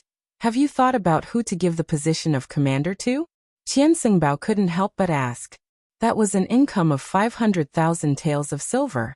How could he not be anxious? Eunuch Qian, you also know that both Wu Ben and Shen Nantang have performed well. In order to give them more motivation, this matter has to be delayed. Of course, the money will definitely be sent in the end. It's just a matter of a month or 2 to show filial respect to you. Mao Mu explained with a smile. Haha, it's fine. This eunuch is just asking. Qian Sengbao smiled politely and then said, "All right, His Majesty is still waiting for you. Quickly go and do your job." Yes. Mao Mu bowed again. Only then did he tidy up his clothes. After seeing that there were no problems, he strode into the side hall. After Mao Mu sent the articles in front of Zhu Qizhen, it only took a short while for a roar to be heard. You dare to care about these officials? You're taking the salary we give you and not doing your job properly. Instead, you're thinking about the good of others. Hateful, hateful. Mao Mu lowered his head and picked up the articles scattered on the ground. After waiting for Zhu Qizhen to calm down a little, he asked tentatively, Your Majesty, what should we do next? Arrest them? Facing this question, Zhu Qizhen's face revealed a pained expression. He had already seen it. These articles were basically written by the officials of the court, and even the descendants of important officials. Didn't that mean that these important officials were unreliable? If they really arrested people based on the list of people who wrote the articles, the Southern Ming Empire would be in chaos for a while. However, they couldn't not arrest them. These people's hearts were no longer with the Southern Ming Empire. If they continued to be put in important positions, it would only be more dangerous. As the saying goes, a short pain is better than a long pain. Take it. Take all the people in this article. Take all their backings and investigate them thoroughly. But remember, don't use torture to extort confessions. And you should know your limits. You're also an old person in the palace. Hihi Mao Mu, you've done well recently. Zhen is very pleased. After Zhu Qizhen vented his anger, he looked at Mao Mu with admiration in his eyes. This person was able to do things so beautifully in such a short period of time, and obtain information that could be used against those officials. His methods were truly outstanding. Why didn't he realize that this person was a talent before? Mao Mu knelt on the ground gratefully and quickly kowtowed. This is all because of your Majesty and Empress teachings. This servant should do his duty. Alright, you can rise. You're really good. In the future, you can call yourself a subject in front of Zhen. There's no need to call yourself a servant. Zhu Qizhen laughed and gave Mao Mu another privilege. Don't look at this simple title. In the entire group of eunuchs, only 3 people could call themselves subjects. They were Qian Sengbao, Kai Zhong, and the captured Qiao Jixiang.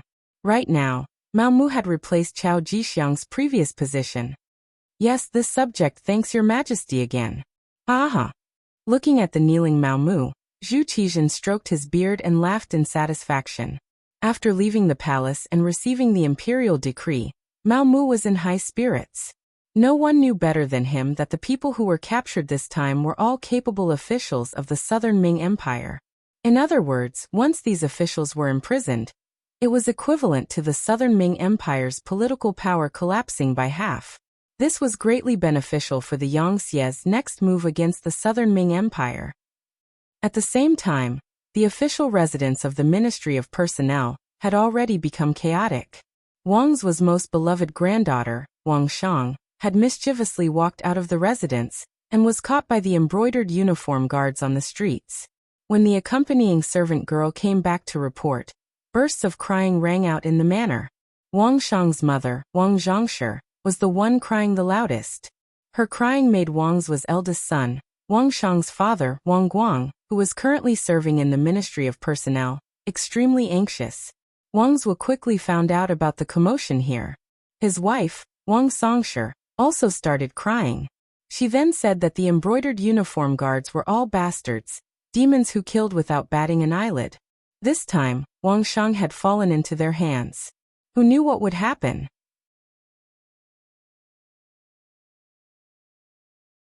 Chapter 1667. Compared to the woman who only knew how to cry, Wang's was clearly much calmer. If it were in the past, he would definitely be very nervous when the embroidered uniform guard captured his family. He knew that the embroidered uniform guard was best at listing crimes. When they wanted to deal with a person, they would often use all kinds of methods. Even if there was no crime, they would put the blame on the person, causing many unjust and wrong cases. This was also the reason why the officials disliked and hated the embroidered uniform guard. However, now that the embroidered uniform guard had undergone an internal reorganization, the new chief Mao Mu was a good old man. He smiled at everyone he saw. Moreover, this kind of smile wasn't superficial. It was a real smile. Because Wang's often went to the palace, he had met him twice. Both times, the other party was very respectful. This was something that Wang's, who boasted that he had seen countless people, could clearly feel. The embroidered uniform guard had changed its leader, so its style should also change. Even so, the outcome of Wang Shang's capture might not be so bad. Wang's comforted himself in his heart. He was still wondering if he should go to the palace or directly ask the embroidered uniform guard for Wang Shang. With his status as a minister, In addition to his influence and seniority in the court, Mao Mu would definitely give him face.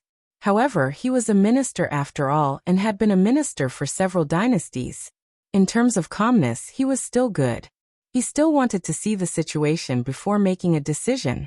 He didn't want to give up his old face to beg for help so quickly.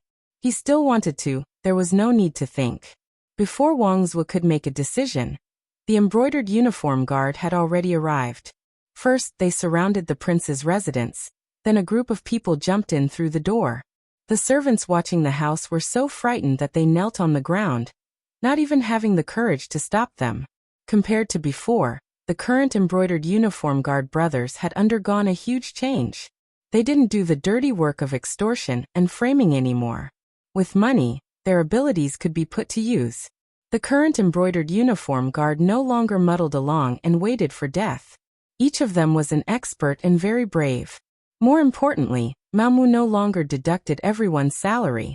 He also did his best to satisfy the embroidered uniform guard brothers in terms of equipment. In the past, because of the lack of money and the greed of the Chow family, the low-level members of the embroidered uniform guard often didn't even have the money to change their clothes. Therefore, sometimes, they would wear tattered flying fish suits to carry out missions to make people feel to look very down and out. Unlike now, the flying fish suits are all over the place. Since they were in a good mood, their complexion was good, and they were all skilled in martial arts. As soon as they appeared, they gave me a feeling of elites and a murderous aura. Frightened by the embroidered uniform guard's imposing manner, no one dared to stop them. When the group of people arrived at the Wang family's courtyard, Shen Nantang shouted, "Is there anyone in charge? Come out and answer me." This time, Shen Nantang came to the prince's mansion to invite Minister Wang. This was enough to prove that the embroidered uniform guard valued this minister. Soon, the sound of footsteps could be heard. The members of the Wang clan's various courtyards, including the servants, and guards, all walked out. Walking at the front was an elderly man, but judging from his calm footsteps, although this person was very old, his aura and spirit were still very strong. Needless to say, only the Minister of Revenue, Wang Zhuo, could have such an imposing aura in the prince's residence. Wang Zhuo walked straight until he was 5 or 6 steps in front of Shen Nantang and the others. Then he said in a voice that was neither servile nor overbearing, "This official is the Minister of Revenue, Wang Zhuo. May I know your name?" Shen Nantang naturally knew Wang Zhuo. The embroidered uniform guard had detailed information about these important ministers. Therefore, when he saw the person in charge, he first cupped his hands and bowed. Then he put down his hands and put his right hand on the embroidered spring saber at his waist, saying, "Minister Wang, this humble one is the embroidered uniform guard's minister Shen Nantang. This time, I am acting on imperial orders. I hope Minister Wang can cooperate." As he spoke, Shen Nantang took out a secret order and presented it in front of Wang Zhuo. Reaching out to take it, his eyes fell on the secret order. Seeing that it was the emperor's decree and was stamped with the imperial seal, he knew that the matter could not be changed. Wang Zhuo's brows were tightly knitted together. Then he sighed and said, "Since you are acting on the emperor's orders, this old man will naturally cooperate and go with you. However, my family is innocent. Please don't make things difficult for them. This is natural. Nowadays, the embroidered uniform guard does things according to the law. As long as Minister Wang cooperates, your family will naturally not have to worry." Shen Nantang immediately guaranteed. Hearing Shen Nantang's words, Wang Zhuo nodded and then stretched out his hands, saying, "Then this old man will go with you. Father, grandfather, master." For a moment, the shouts came one after another. Then, uncontrollable cries came from the courtyard. Clearly, everyone could see that this time, the embroidered uniform guard had come to capture Wang Zhuo. Without this pillar of support, half of the Wang residence would collapse. "What are you crying for?" "This old man is just being asked to assist in the investigation. It's not like I have already been convicted." Wang Zhuo was not satisfied with his family's performance. His gaze fell on his eldest son Wang Guang, and said, "Guang, our father is not here. You have to take care of the family. Take care of your mother, brother, and children. Yes, father, don't worry. Wang Guang also said with tears in his eyes. Okay, let's go. Wang Zue knew that at this time, it was meaningless to say anything more. It was better to leave immediately. He said to Shen Nantang, Shen Tongji, let's do it. Seeing that Wang Zue was very cooperative, Shen Nantang's eyes showed that he could not bear to see him like this. There's no need to use tricks. This official believes that Minister Wang will cooperate with us. This meant that he did not need to be shackled. Wang Zue thought for a moment, and threw a grateful look at Shen Nantang.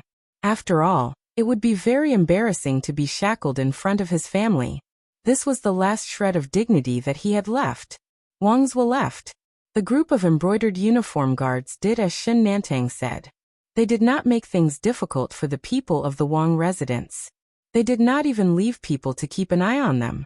The people of the Wang residence were free to enter and leave. If Wang Zue had not been taken away, perhaps everyone would have thought that it was just a dream. After Wang Zue left, the eldest son, Wang Guang, sent people to take good care of his mother, Wang Songshi. He also arranged for the guards and parents to guard the courtyard. Then he hurriedly left the residence with people. He wanted to move around and find the officials that were on good terms with his father, as well as other ministers, to see if there was any way to save the situation. However, Wang Guang was destined to be disappointed. Because on this day, not only was his father taken away by the embroidered uniform guards, many important officials in the court were also taken away. Among them were the Minister of Appointments Chen Sun, the Minister of Rights Xie Chong, the Minister of Justice Xiao Xian, and so on. For a moment, the capital was in chaos. The officials were also in danger. They constantly sent people to find out what had happened, and whether the embroidered uniform guards would continue to take people away. In the palace, Mao Mu became the most popular person. Anyone who had some connections with him would send people to inquire about the situation. As for himself, he was drinking tea with someone in a small courtyard in the palace. Across from Mao Mu sat a eunuch, wearing an official's robe. His dark eyes had already swept over Mao Mu countless times. Mao Mu hated this kind of unrestrained gaze. However, he knew that now was not the time to fall out with the eunuch. At the very least, the opportunity was not ripe yet. Across from him sat one of the three great eunuchs of the southern Ming dynasty, Kai Zhong, who controlled the Imperial Horse Directorate. At the same time, he was also one of the eunuchs in charge of writing. He was the kind of person who could be summoned by the emperor at any time, and had the opportunity to serve him at any time. It was precisely because of Kai Zhong's relationship that he could reach the heavenly court that Mao Mu was very polite to him. He even had to bow to him as a junior. After all, in terms of age and experience, Kai Zhong was indeed much stronger than him.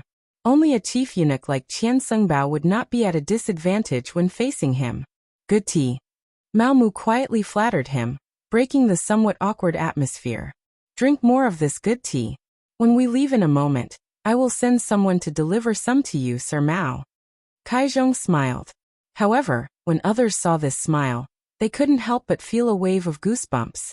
Many thanks, Sir Kai. However, I don't know if Sir Kai has summoned Mao Mu for something? Mao Mu didn't want to believe that Kai Zhong would be so kind as to invite him to drink tea. He definitely had something to say. At the very least, he really couldn't figure out what it was. Ai, how could I dare to order you? Sir Mao is currently the emperor's favorite. I can't wait to curry favor with you. How could I dare to order you? Sir Kai is too kind. This humble one is truly unable to accept it. Mao Mu smiled and returned Kai Zhong's gaze with a soft glare. Although in terms of experience, he was indeed inferior to Kai Zhong. If Kai Zhong wanted to step on him, he had the power to resist. With Empress Qian's approval and trust, in addition to the power he held in the embroidered uniform guard, Kai Zhong couldn't do whatever he wanted. Kai Zhong naturally understood this point. That was why he called Mao Mu over to discuss this matter, and invited him to drink tea. He wasn't like the other eunuchs, who could just directly give him orders. Sensing a trace of rejection in Mao Mu's words, Kai Zhong laughed. He could understand Mao Mu's feelings. When he first took over the position, he faced those powerful and experienced old eunuchs, just like today. It was because of this experience that he wouldn't underestimate Mao Mu, much less make an enemy out of him. He clearly understood what it meant to be a newborn calf that wasn't afraid of a tiger. Moreover, there was still Qian Sunbao, the head eunuch. It wasn't time for him to compete with Mao Mu. That would only benefit others. He didn't have any intention of exploiting Mao Mu. On the contrary, he was here to befriend him. He believed that after today's matter, he would definitely maintain a good relationship with Mao Mu. At least on the surface. Sir Mao, actually, I invited you to drink tea this time because I have a request. AI. Sir Kai is really making things difficult for this humble one. If there's anything you need, just tell me, Mao Mu said politely.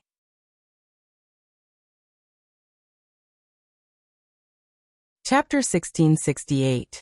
Good, straightforward. Since that's the case, I'll be frank.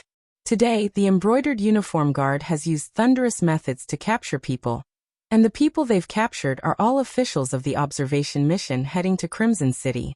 Right now, the streets are in an uproar, and everyone is in danger. Some officials came to beg me, hoping that Duke Mao would be merciful. However, I don't know if Duke Mao would give me some face. Of course, I understand the rules and won't make things difficult for you. The so-called understanding the rules naturally meant giving benefits. Mao Mu was very clear on this point. It was still the same sentence. What was the point of the eunuch turning into this androgynous appearance? Wasn't it just to earn more money?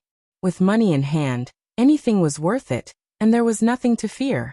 After understanding that the other party had come to beg for mercy, Mao Mu's anxious heart relaxed. He was truly worried that the other party might have found out something. Although the contact group that Yang Chendong had arranged for him was unknown even in the Yangtze, it was still in the capital. But after all, this group lived in the capital.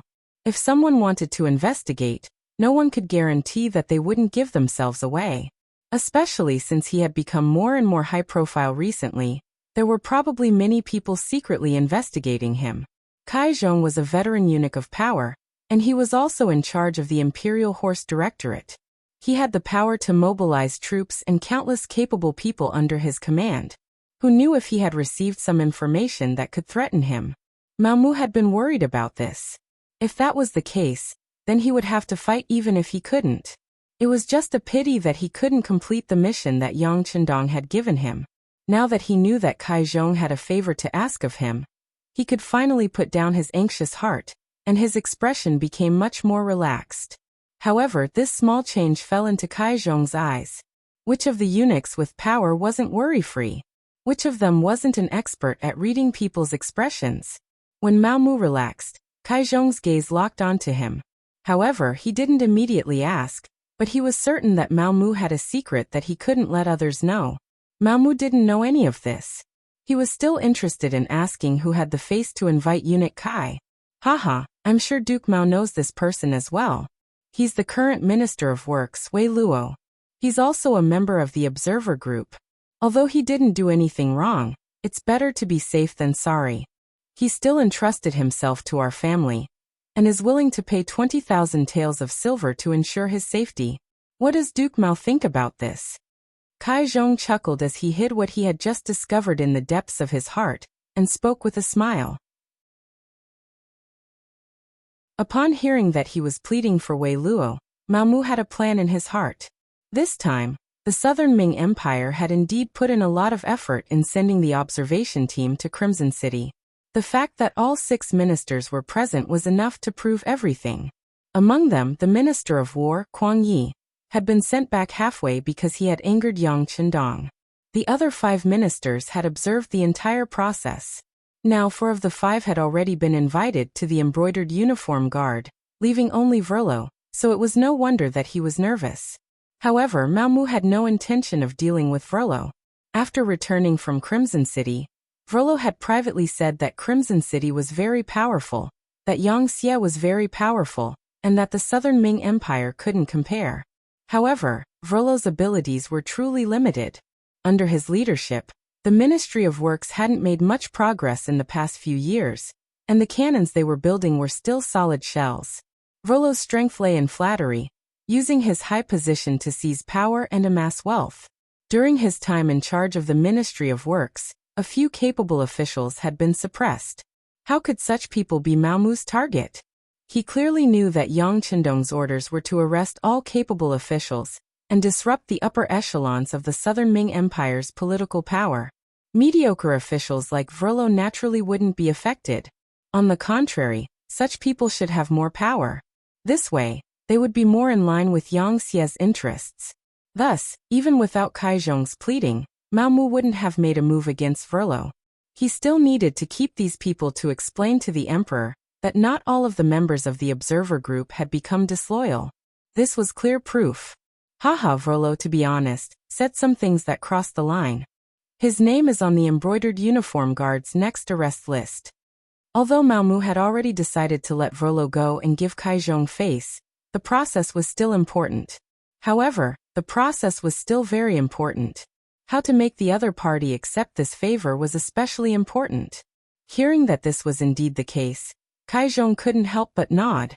He didn't know what the emperor thought of the observer group, and thought that he wanted to capture them all in one fell swoop. Thus, he naturally didn't doubt Mao Mu's words. Because of this, Kai Zhong's face bloomed into a smile. However, he didn't know how disgusting this smile was in Mao Mu's eyes. I'll have to trouble Duke Mao to put more thought into this matter. I'll remember this favor. Kai Zhong smiled, his eyes revealing an expectant expression. Mao Mu first pretended to be in a difficult position. Then, as if he had made a decision, he said, "All right, since even Duke Kai has spoken, I'll do my best." Although he said that he would do his best since he had spoken, there was nothing that couldn't be done. Immediately, Kai Zhong's smile grew even wider. After discussing business and pocketing the 20,000 taels of silver, Mao Mu left. Seeing his departing figure, Kai Zhong gradually put away the smile on his face. With a snap of his fingers, a sturdy man walked into the small courtyard. "Uncle." The man's surname was Kai Ge, and he was Kai Zhong's nephew.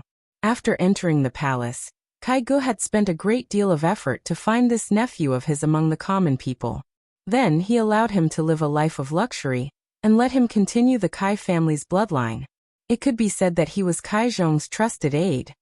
Keep an eye on this Mao Mu. I keep feeling that there's something about him that no one knows. Thinking of the relaxed expression on Mao Mu's face, Kai Zhong decided to investigate carefully. Perhaps there would be an unexpected surprise. After Mao Mu left Kai Zhong, the corners of his mouth rose into a slight smile. Who did he think he was? Treating him to a cup of tea, and taking out 20,000 taels of silver, could solve the problem of a minister? Mao Mu was even certain that the Ministry of Works Minister Wei Luo had taken out more than 20,000 taels of silver. It was just that Kai Zhong had embezzled some of it. This was even better. He could kill two birds with one stone. He thought about how to deal with Kai Zhong. He had a feeling that the other party's smile was sinister and vicious, like a poisonous snake that would bite in the dark. If he wasn't careful, he could be poisoned to death. The existence of such a person was definitely a hidden danger to his plan. If possible, he had to get rid of him first. Thinking this, Mao Mu returned to the Empress Palace. When he saw the Emperor's imperial carriage, he knew that the Emperor had come to see Empress Qian. He straightened his body and walked into the palace. As the chief eunuch of Empress Qian's palace, Mao Mu had great prestige here. In addition, he was willing to spend money. The eunuchs here were all very respectful when they saw him, and there was a sense of respect that came from their bones. After all, in a place like the palace where internal strife was fierce and people could die at any time, it was very important to have a good subordinate.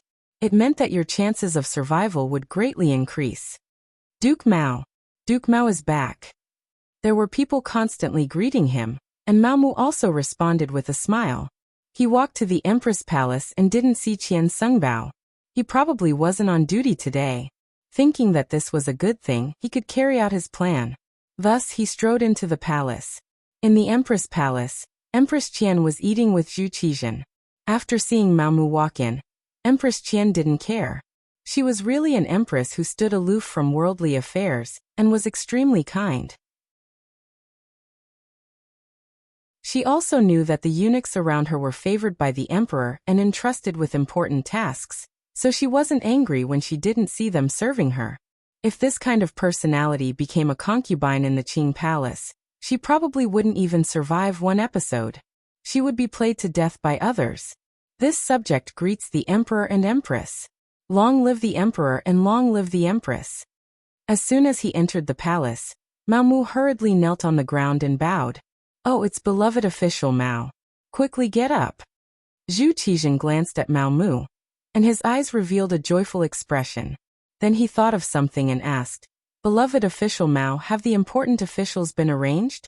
Remember, you must interrogate them properly, but you must ask according to their physical condition. Don't be too hasty. Some of them are really too old. This wasn't Zhu Qizhen sympathizing with the subordinates. This came from his heart.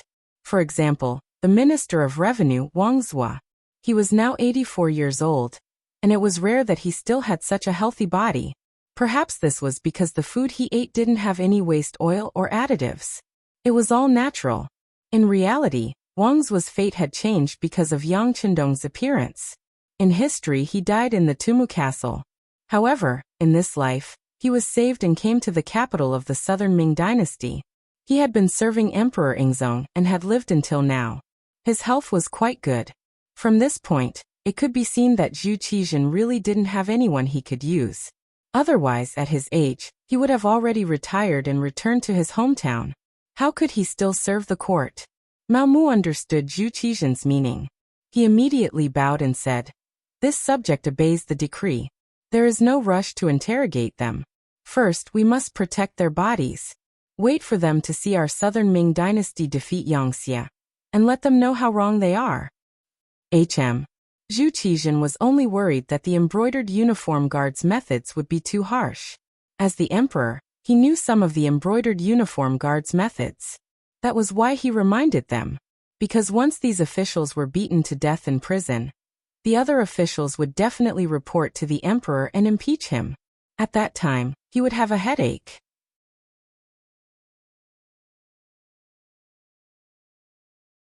Chapter 1669.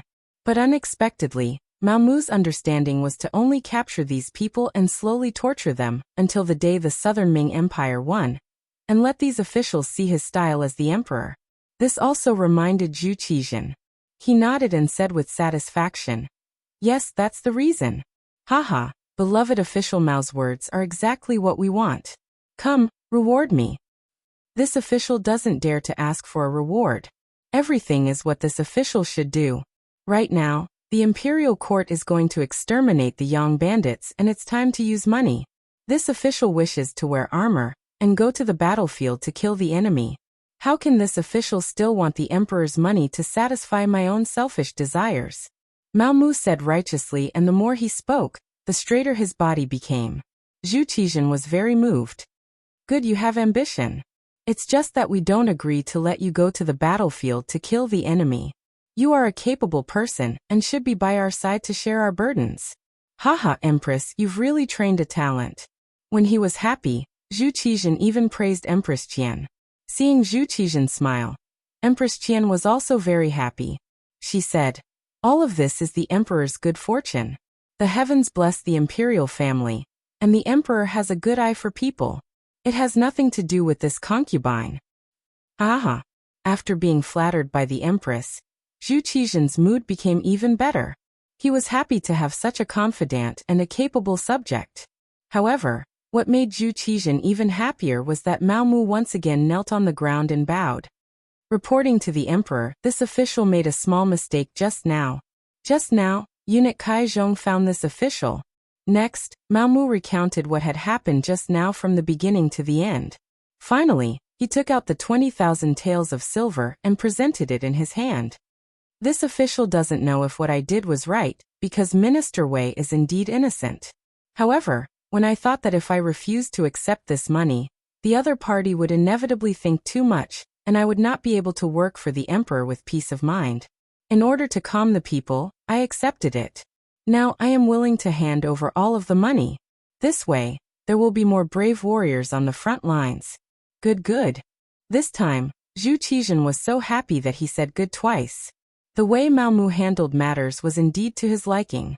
Not only would he be able to appease the fear in the officials' hearts, but he would also be able to collect the silver to fill the treasury. Wasn't this the best of both worlds? Most importantly, this matter didn't need to be reported. Neither Kai Zhong, who was the middleman, nor Wei Luo, who carefully handed over the silver, would tell anyone about it. However, Mao Mu still reported the matter to him. Wasn't this a sign of loyalty? Mao Mu's indifference towards 20,000 taels of silver proved that he was not greedy. Handing over the money in full proved that the other party was worried about national affairs. Wasn't this kind of loyal and capable eunuch exactly what he needed the most? Speaking of which, Zhu Qizhen's personality was somewhat of a perfectionist. He always wished that the people around him were made of stone, that they could not eat or drink, but they could fight on horseback and rule the country as soon as they dismounted. But where in the world could such a perfect person be found? He used to think that Wang Zhen was such a person, but reality proved that he was wrong. Later on, he believed that Qian Sengbao, Chao Jixiang, and Kai Zhong were such people. However, after some observation, they all had their own shortcomings. Now that Mao Mu had jumped out, he realized that he had found the ideal candidate. Now he only hated that he hadn't discovered this kind of talent earlier. He had been forced to waste more than 10 years in the palace. Satisfied, he looked at Mao Mu with even more joy. Zhu Qizhen didn't know that Mao Mu was now even more important than Qian Sengbao, who had followed him for more than 10 years. Seeing that Zhu Qizhen was happy, Mao Mu also raised his head with a happy expression. He displayed the joy of a ruler perfectly. Beloved subject, we have seen everything you have done. Do well, and in the future, you might be able to become a figure like Zheng He. Zhu Qizhen was truly happy and compared Mao Mu to the three treasures eunuchs.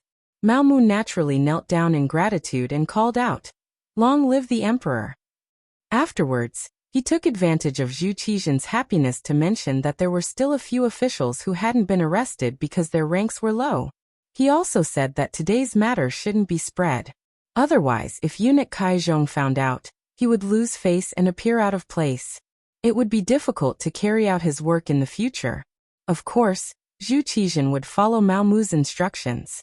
He said that he saw Mao Mu's loyalty and told him to do things without worry. He knew in his heart that he wouldn't let a capable official be wronged. He also said that the war was imminent. Anyone who had problems must be arrested.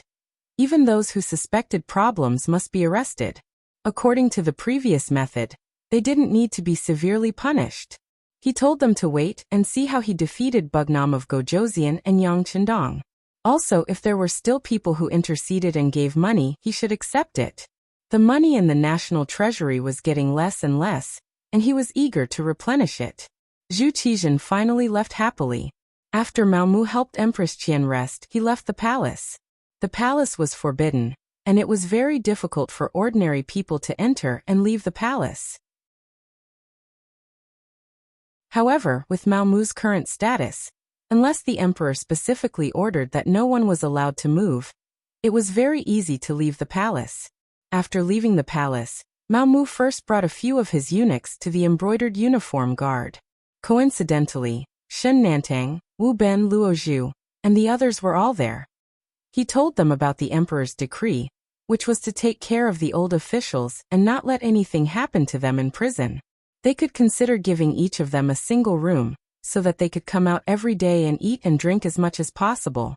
If they didn't have enough money, they could inform their family to send it. Also, from tomorrow onwards, they would continue to arrest people according to the list.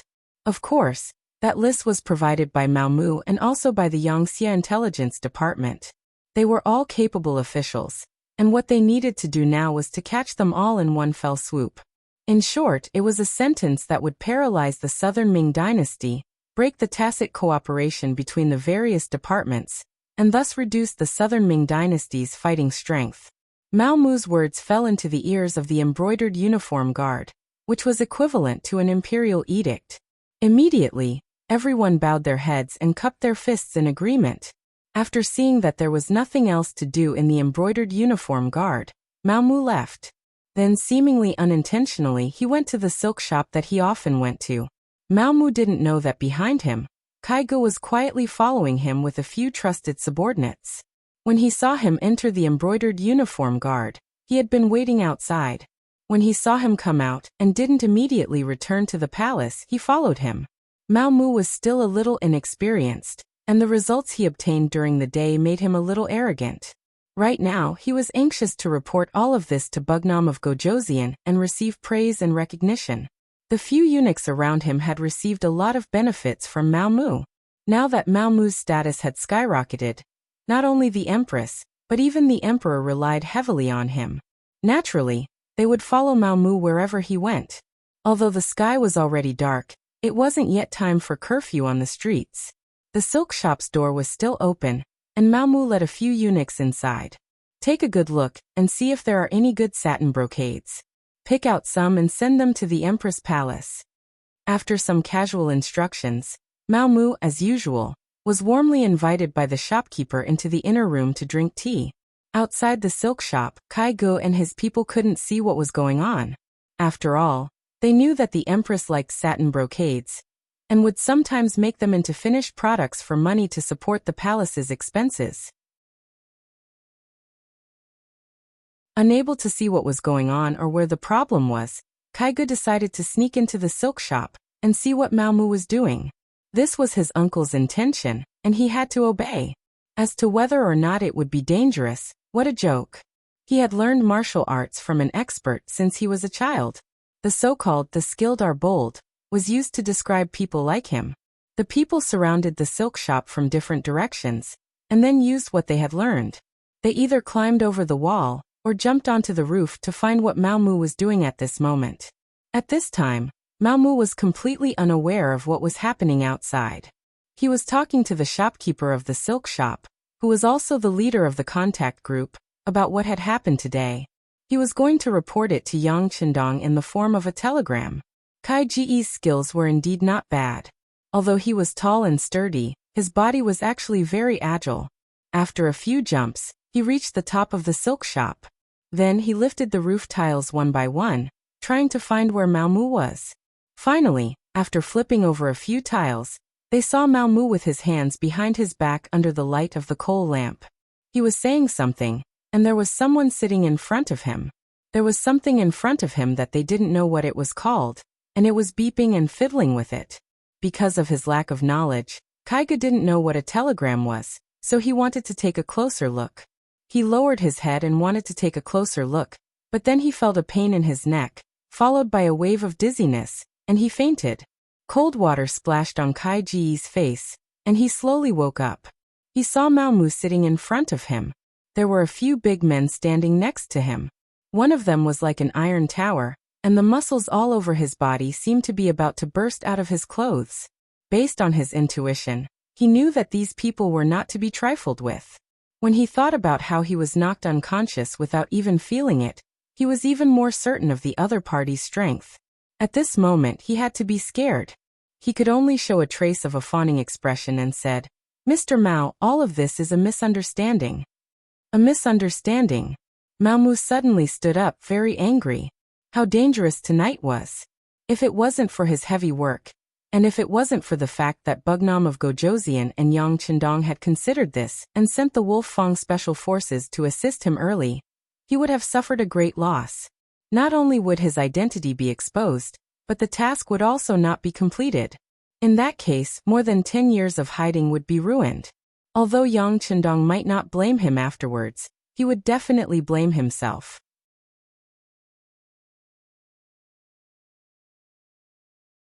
Chapter 1670. He was angry at his own carelessness and also angry at Kai Zhong's ruthlessness. On the surface, Kai Zhong thanked him, but later on he arranged for people to investigate him. He was really a dog that bit but didn't bark. Feeling that it was about time, Mao Mu knew that he couldn't stay for long. He looked at the big man beside him and said, "Captain Tai, I'll leave everything here to you. This person is the nephew of head eunuch Kai Zhong. He must know a lot of secrets." "Don't worry, Eunuch Mao." Captain Tai, who was also the captain of the special forces, Tai Hu grinned. For such an interrogation, their special forces had their own means. Some were taught by Yang Qindong, and some were figured out by themselves. But no matter what, no one who was questioned by them could withstand it. Seeing that Mao Mu was about to leave, Kaigu panicked. He knew that if he really left and handed himself over to the big man, he wouldn't be able to die a good death. So he shouted loudly, "Eunuch Mao, you can't do this to me. I didn't come alone this time. I brought a few subordinates with me. They are all good at martial arts. If I don't go back, they will definitely report to my uncle. Then you will be in trouble." "Oh, are you talking about the 5 people who came with you? That's called good at martial arts.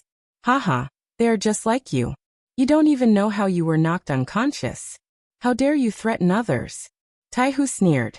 Needless to say, if he dared to say that, the other 5 people must have been restrained.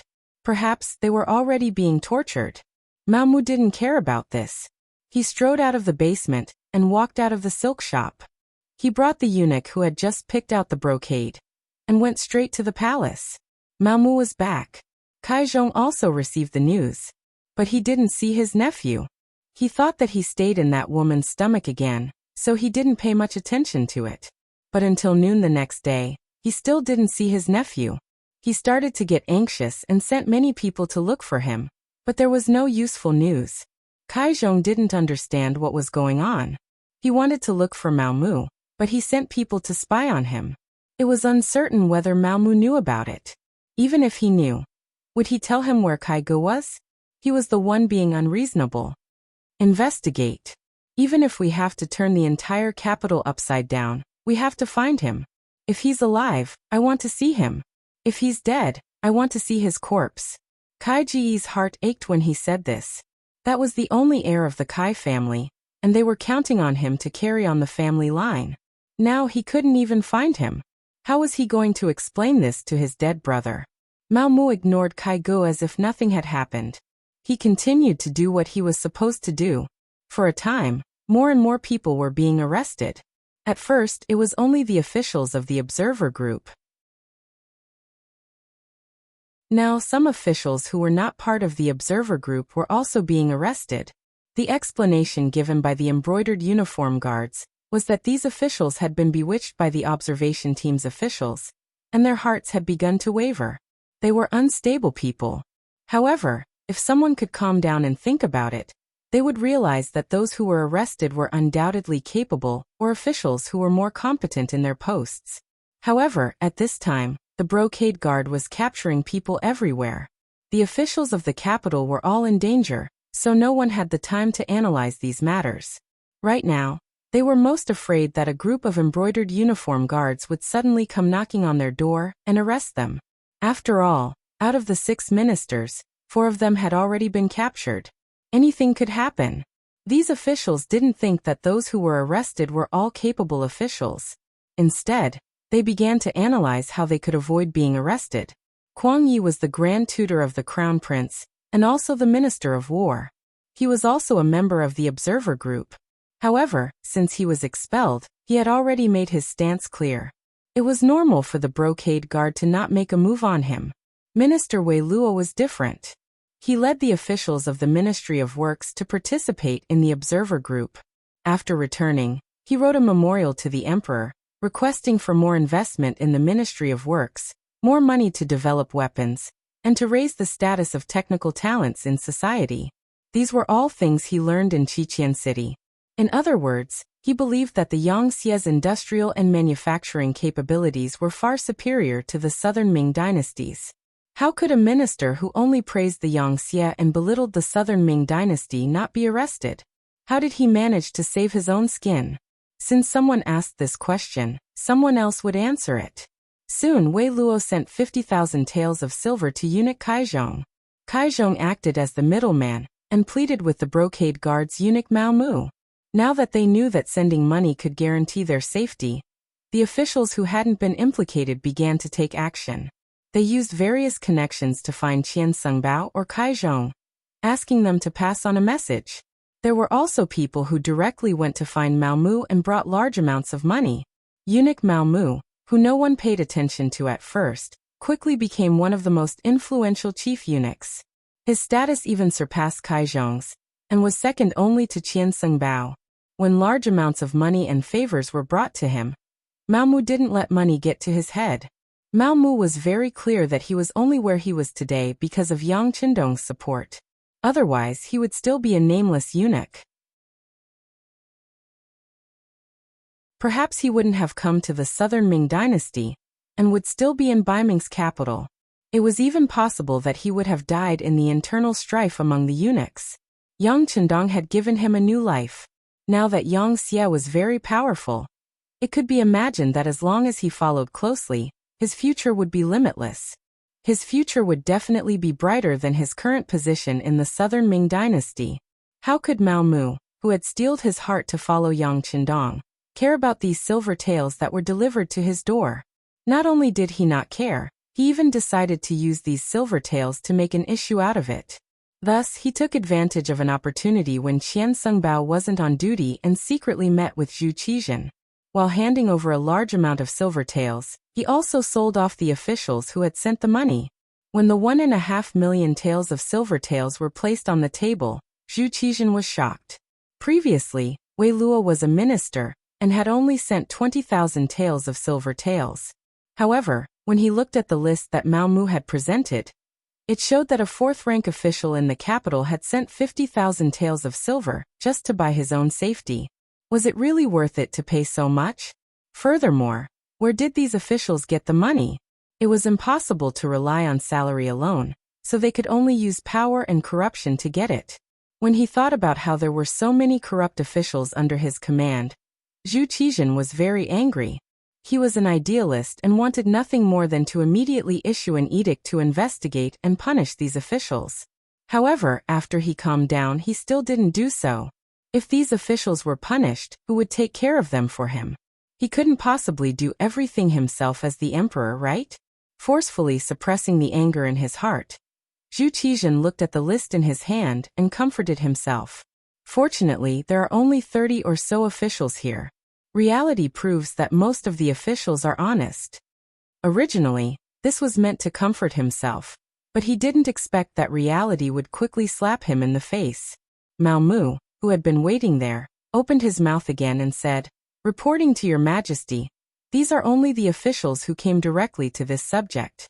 This is only the first batch. I believe that there will be a second and third batch. Because of this subject's status, there aren't many people who came to this subject.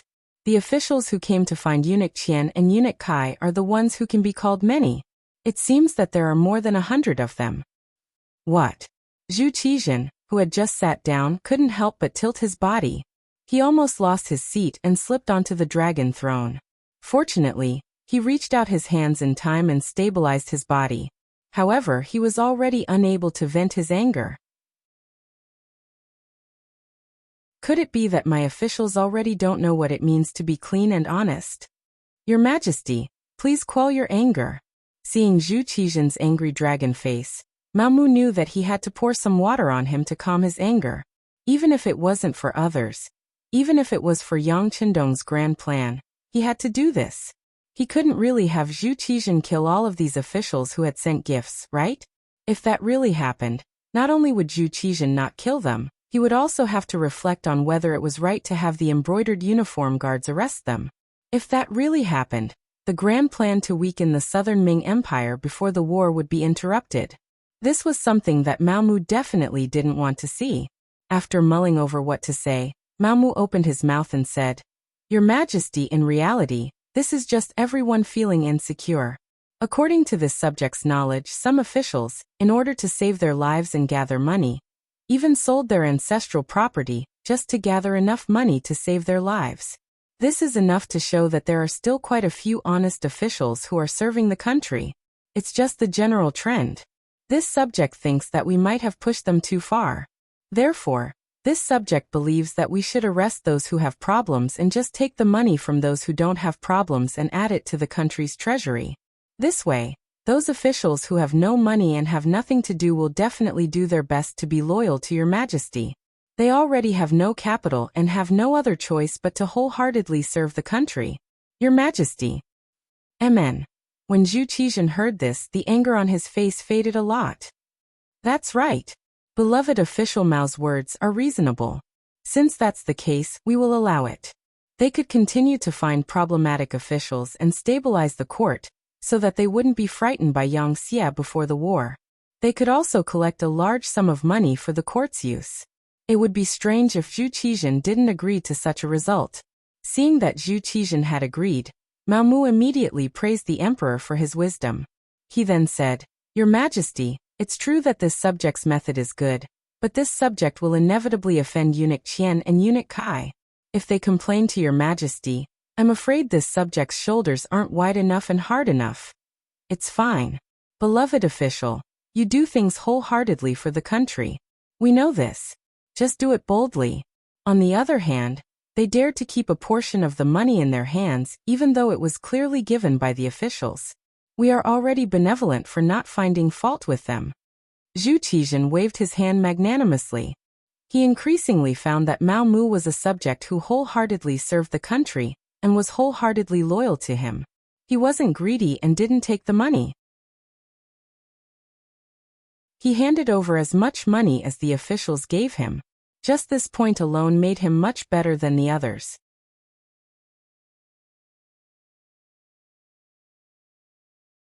Chapter 1671. Take that Kai Zhong for example. Wei Luo had given him 50,000 taels of silver, but he had only given Mao Mu 20,000 taels of silver. He had actually pocketed more than half of it, much to Zhu Qizhen's displeasure. With these 30,000 taels of silver, the imperial court could do a few more things, could it not? Mao Mu had been waiting for Zhu Qizhen to say this. This way his position would be secure. He immediately kowtowed again, praising the emperor's wisdom. Crimson City. Yang Chendong had already returned. He had spent 3 days on the sea and learned that Yang Xie was very stable.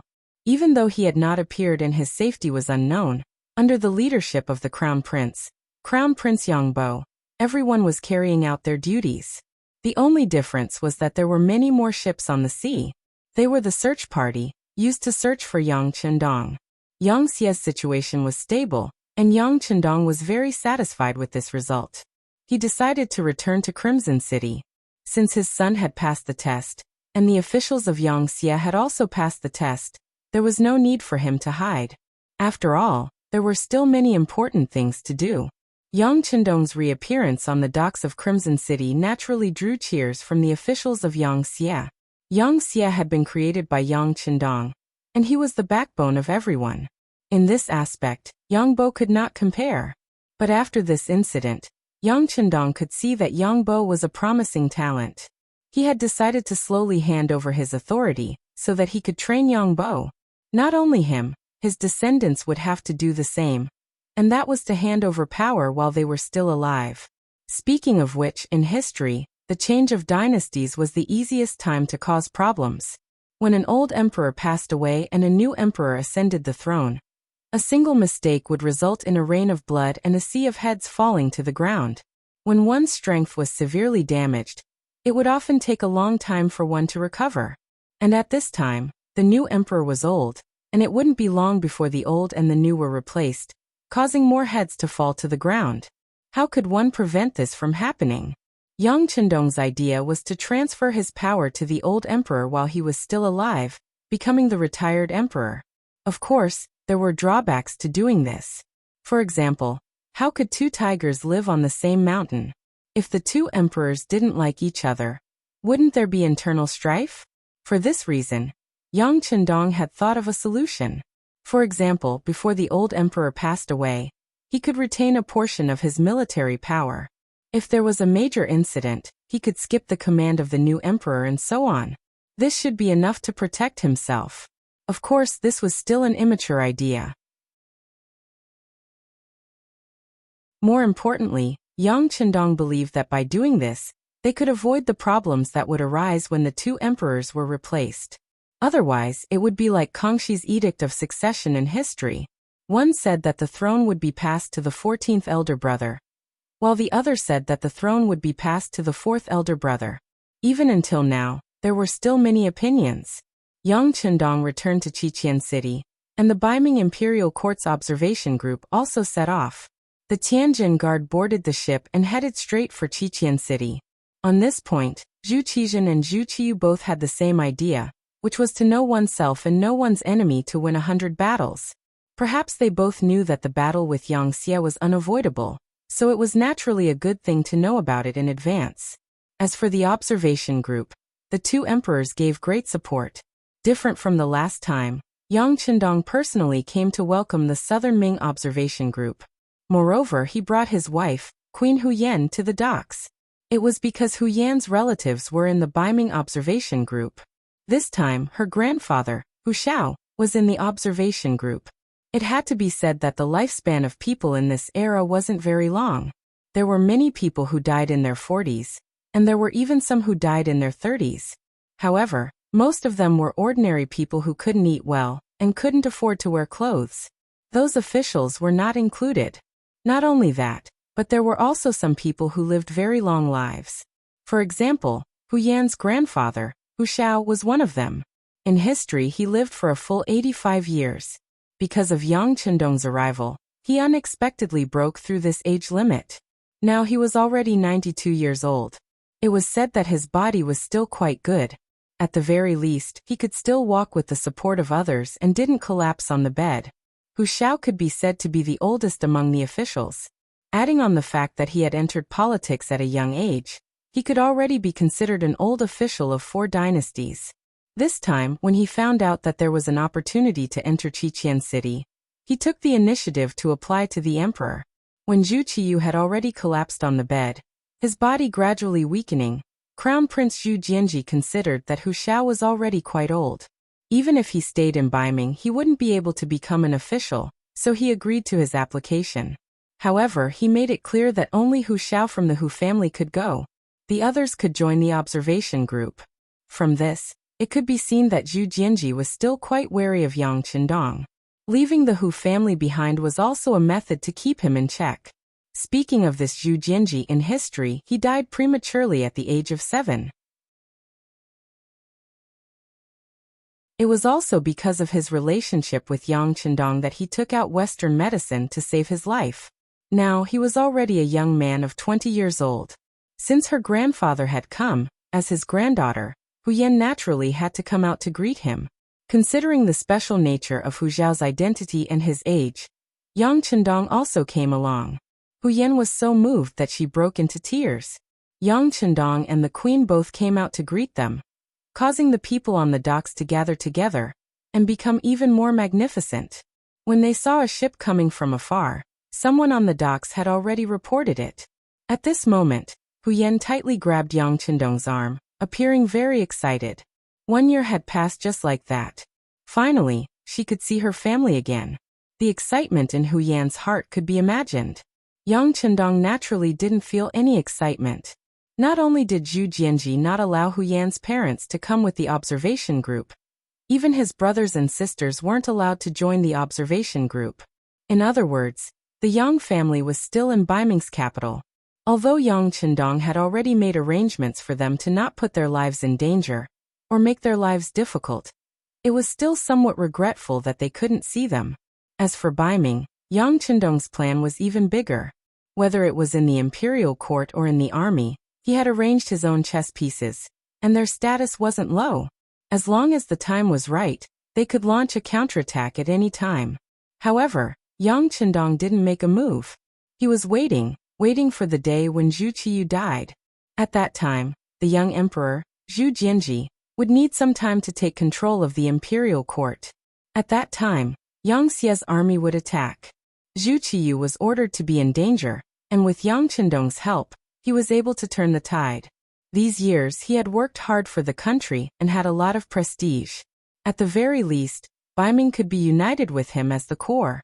Once he was gone with his useless son, the unity of the country would only be on the surface. He needed to wait for the right time to attack Baiming, but he didn't need to be so polite to the southern Ming. With Zhu Qizhen's imperial edict in Chao Jixiang's hands, Yang Qindong had enough reason to attack the southern Ming. The only reason he hadn't made a move now was because the military supplies weren't in place yet. Now it seemed that this was the time. When he thought about attacking the southern Ming, Yang Qindong couldn't help but think of Mao Mu. This chess piece that he had arranged many years ago had finally come into play, and its power was far greater than he had imagined. Before the battle, the southern Ming already had internal strife. The people's hearts weren't united, and everyone was in danger. Once Yang Xie's army arrived, the result could be imagined. This made Yang Qindong very satisfied with Mao Mu.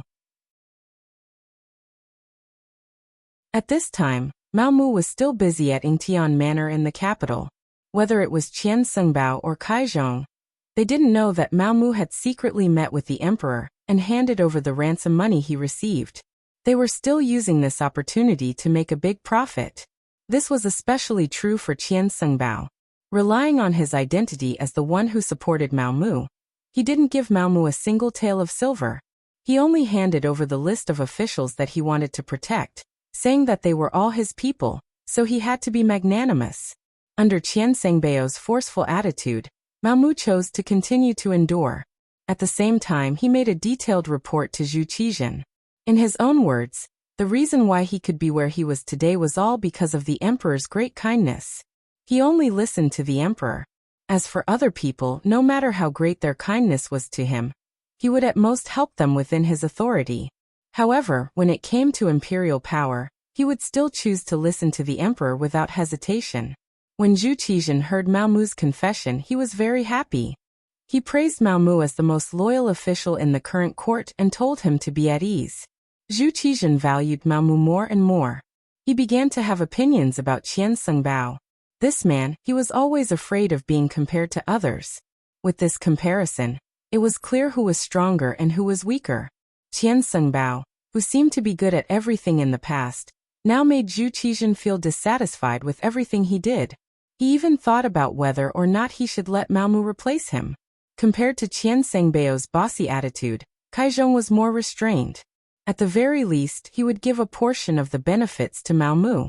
However, no matter what he did, he had already entered Mao Mu's death list. This was not only because Kaizhong had sent his nephew Kai Ge to follow him. More importantly, he had reached out to the discipline prison of the Embroidered Uniform Guard. He had bribed the Embroidered Uniform Guard's jailers to meet Chao Jixiang's nephew, Chao Xian, who was the son of the former Embroidered Uniform Guard commander Chao Zheng. He wanted to use him for his own purposes. In the Chao family, other than Chao Jixiang, there was also Chao Xian. It was Chao Xian who had led people to ambush Yang Qindong and Baiming. It was just that they had not succeeded. Kaizhong had found this person as a helper.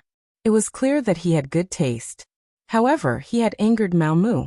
Not to mention that the Chao family was now Mao Mu's mortal enemy. Once he ransomed Chao Xian, it would directly threaten his own safety. Just the fact that Chao Xian had once ambushed Yang Qindong made it impossible to let him live.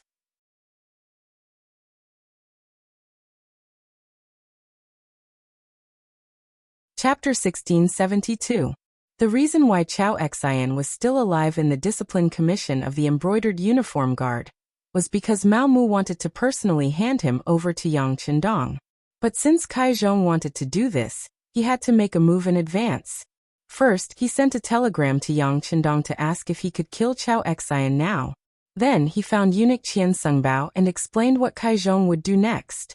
Once Chao Xian was released, he would be the first to come after him. Next, he would not let Qian Sengbao go. Qian Sengbao was not an ordinary eunuch. Although he was not a man, he still had a residence outside the palace for his face.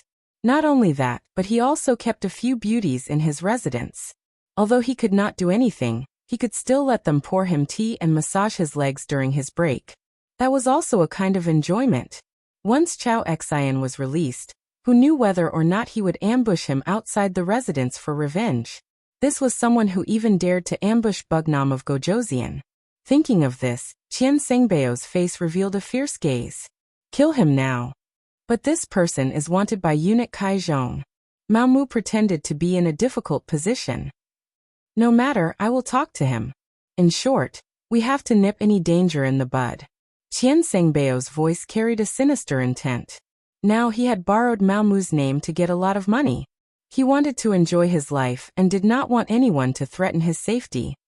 Understood. Mao Mu nodded and agreed. What happened next was simple. After dinner, Chao Xian died in the discipline prison. When the news reached Kaizhong's ears, he was naturally furious. Even if he closed his eyes and used his toes to think, he knew that this was Mao Mu's doing. Do you really think your wings are strong? Gritting his teeth, the angry Kaizhong decided to unite more eunuchs to deal with Mao Mu. There were 24 eunuchs in the entire group of eunuchs. Each eunuch had a chief eunuch and 1/3 of them listened to him. Once they joined forces, Mao Mu would have a hard time in the palace. Scheming against scheming, there would always be countless sinister methods. Most of the time, such methods could even take a person's life. For example, if the eunuch in charge of the food shop wanted to make things difficult for Mao Mu, then in the entire empress palace, other than the master, the food that the other eunuchs and palace maids ate was either too salty to swallow or too bitter to curse. In addition, there would be various problems with the use of the eunuchs and palace maids. In this way, it wouldn't be long before all the eunuchs and palace maids in the empress palace hated Mao Mu. If that was the case, who would listen to him? When the problem affected the master, Mao Mu would fall out of favor and even be replaced. After all, Kaizhong had been in business for so many years. He had many loyal followers in the 24 prisons. Once he made up his mind to deal with someone, the consequences would be very serious. At this time, Kaizhong had already begun to imagine Mao Mu begging him. At that time, he would use his actions to tell the other party that he was not someone to be trifled with. Unfortunately, just as Kaizhong gathered the eunuchs who listened to his orders, Qian Sungbao sent someone to deliver a message. The general idea was that Mao Mu was now a favorite of the emperor and was doing something important. If anyone wanted to find trouble with him, they would be going against the emperor. As the chief eunuch, he would have to punish those who didn't open their eyes according to the family rules. Qian Sungbao gave a very good reason, so everyone knew that Mao Mu was now the director of the embroidered uniform guard and was arresting people every day. From time to time, the emperor would call him for questioning. With such an excuse, it made things difficult for the other eunuchs. In addition, Mao Mu wasn't idle during this period of time. He used money to open a path and really roped in 3 chief eunuchs. When he and Qian Sungbao combined their power, they suppressed Kaizhong. Just like that, a plot against them in the dark ended before it could even begin to take action. Kaizhong, who was covered in dirt, lost his prestige in the entire group of eunuchs because of this. Many people had already begun to wonder if they should change their allegiance. In ancient times, people paid attention to heaven, earth ruler, family, and teacher. Often, they wouldn't change their allegiance for the rest of their lives. Many people's orders would even change according to the fate of their teacher. But to the eunuchs, this was bullshit. They were a group of people who changed their helm according to the wind. When you were in power, they couldn't wait to become lapdogs to flatter you. On the other hand, when you were in power, people who didn't know you would step on you in order to vent their resentment of a man who was no longer a normal man. Feeling the change in the other chief eunuchs, Kaizhong became anxious. He knew that if he didn't do anything, what awaited him would be the eunuchs being disloyal to him. In the end, he was afraid that he would be abandoned by everyone and wouldn't be able to die a good death even if he wanted to. In for a penny, in for a pound. Since these chief eunuchs were unreliable, Kaizhong used his authority to mobilize soldiers and horses to begin to obstruct the embroidered uniform guard from handling the case. The imperial horse supervisor was in charge of the imperial stable and the commander's seal, so he had his own private army. It was just that the number of people was small. Under normal circumstances, without a decree, they didn't dare to mobilize privately. But this time, in order to stifle Mao Mu's development and show his strength, Kaizhong couldn't care less. Mao Mu didn't think that Kaizhong would be so daring as to mobilize the imperial horse supervisor's men without a decree. For a while, many of the embroidered uniform guard who had been sent out to capture people came back saying that they had encountered difficulties. The people they wanted to capture were protected, and they couldn't act without orders. Mao Mu was worried that he wouldn't have any evidence to use against him. After hearing the reports from his subordinates, he went straight to the Qinzheng Hall where the emperor worked. Today, Qian Sungbao was on duty. He was standing beside Zhu Qizhen, waiting on the emperor to read memorials. A young eunuch came to report that eunuch Mao had come. "Let him in," Zhu Qizhen said without raising his head. But he quickly stopped writing. He wondered if Mao Mu had come to give him money. Did he need to send Qian Sungbao away? After all, this great companion wasn't bad. The only thing was that he was a bit greedy. He had always wanted the other party to take the initiative to hand over the money he had embezzled. Unfortunately, he hadn't seen any movement. If Maomu really came to give him money and he saw it, what would he do? Even if he handed over the money at that time, it would be equivalent to being forced. It wouldn't be considered taking the initiative to admit his mistake. While Zhu Qizhen was still thinking about these things, Maomu had already walked into the main hall. Then, with a plop, he knelt on the ground and said with an aggrieved expression, "Long live the emperor. Beloved official. Why do you have to be so courteous? Is something the matter?" Zhu Qizhen's face carried a trace of surprise. Although the great Ming dynasty had a ceremony of kneeling, it wasn't done every time they saw the emperor. It was only done when they were particularly excited or angry. Zhu Qizhen felt that something was wrong, so he asked this question. Using this question, Maomu raised his head and said, "Emperor, the embroidered uniform guard received orders to arrest people. Although there have been more arrests recently, they are all suspicious. There are also some people who have solid evidence and can be punished at any time. But I don't know why the emperor suddenly stopped arresting people and didn't give this official a decree. Right now, this official really doesn't know what to do." Huh. Zhu Qizhen was dumbfounded by these words. What stop arresting people? He didn't give such a decree. Out of curiosity, he asked, "Beloved official, what is going on? Tell me in detail." Yes. Looking at Zhu Qizhen's confused expression, Maomu knew that this was done by Kai Zhong on his own. Since this was the case, this matter was easy to handle. This time, the other party definitely wouldn't be able to bear the consequences. Although he couldn't rely on this matter to defeat the other party, he could at least suppress the other party's momentum and let more eunuchs see who was the sturdier one. Don't underestimate this influence. When it came to the ability to take advantage of the situation, if eunuchs said they were second, no one would dare to say they were first. Maomu immediately told him about the problems the embroidered uniform guards encountered when they went out to investigate and arrest people. According to the soldiers who obstructed them, it was an order from the Imperial Horse Supervisor. Now the embroidered uniform guards can't do their job as scheduled. Some of the officials' attitudes have even become arrogant. On one hand, they say that the Yangxia is stronger than the Southern Ming. On the other hand, they also say that the Southern Ming court is wrong and the embroidered uniform guards are incompetent. They say that they can't even unify the government. How can such a country talk about winning wars? Enough.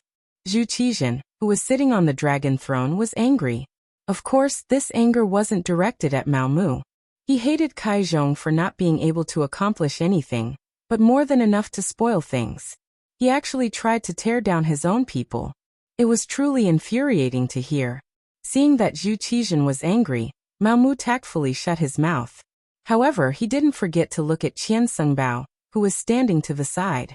Qian Sungbao understood the meaning behind Zhu Qizhen's gaze and knew that it was time for him to make an appearance. He nodded lightly and said, "Your Majesty, it must be said that eunuch Kai has been a little arrogant recently. He relied on the little bit of merit he made in the past and didn't put anyone in his eyes. Especially recently, I heard that many officials have already sought him out. There are even quite a few who want to acknowledge him as their godfather. Hee, how laughable is it when you think about it? A scholar actually wants to acknowledge Kai Zhong, who is illiterate, as his godfather. If this trend isn't properly suppressed, I'm afraid that there will be trouble in the end. It might even lead to a conflict between factions. This subject is thinking that there won't be a day when these officials won't even look at imperial edicts. They won't know who your Majesty is, and will have to act according to his wishes." Qian Sengbao's words weren't just sprinkling salt on the wound. He was clearly stabbing it with a knife.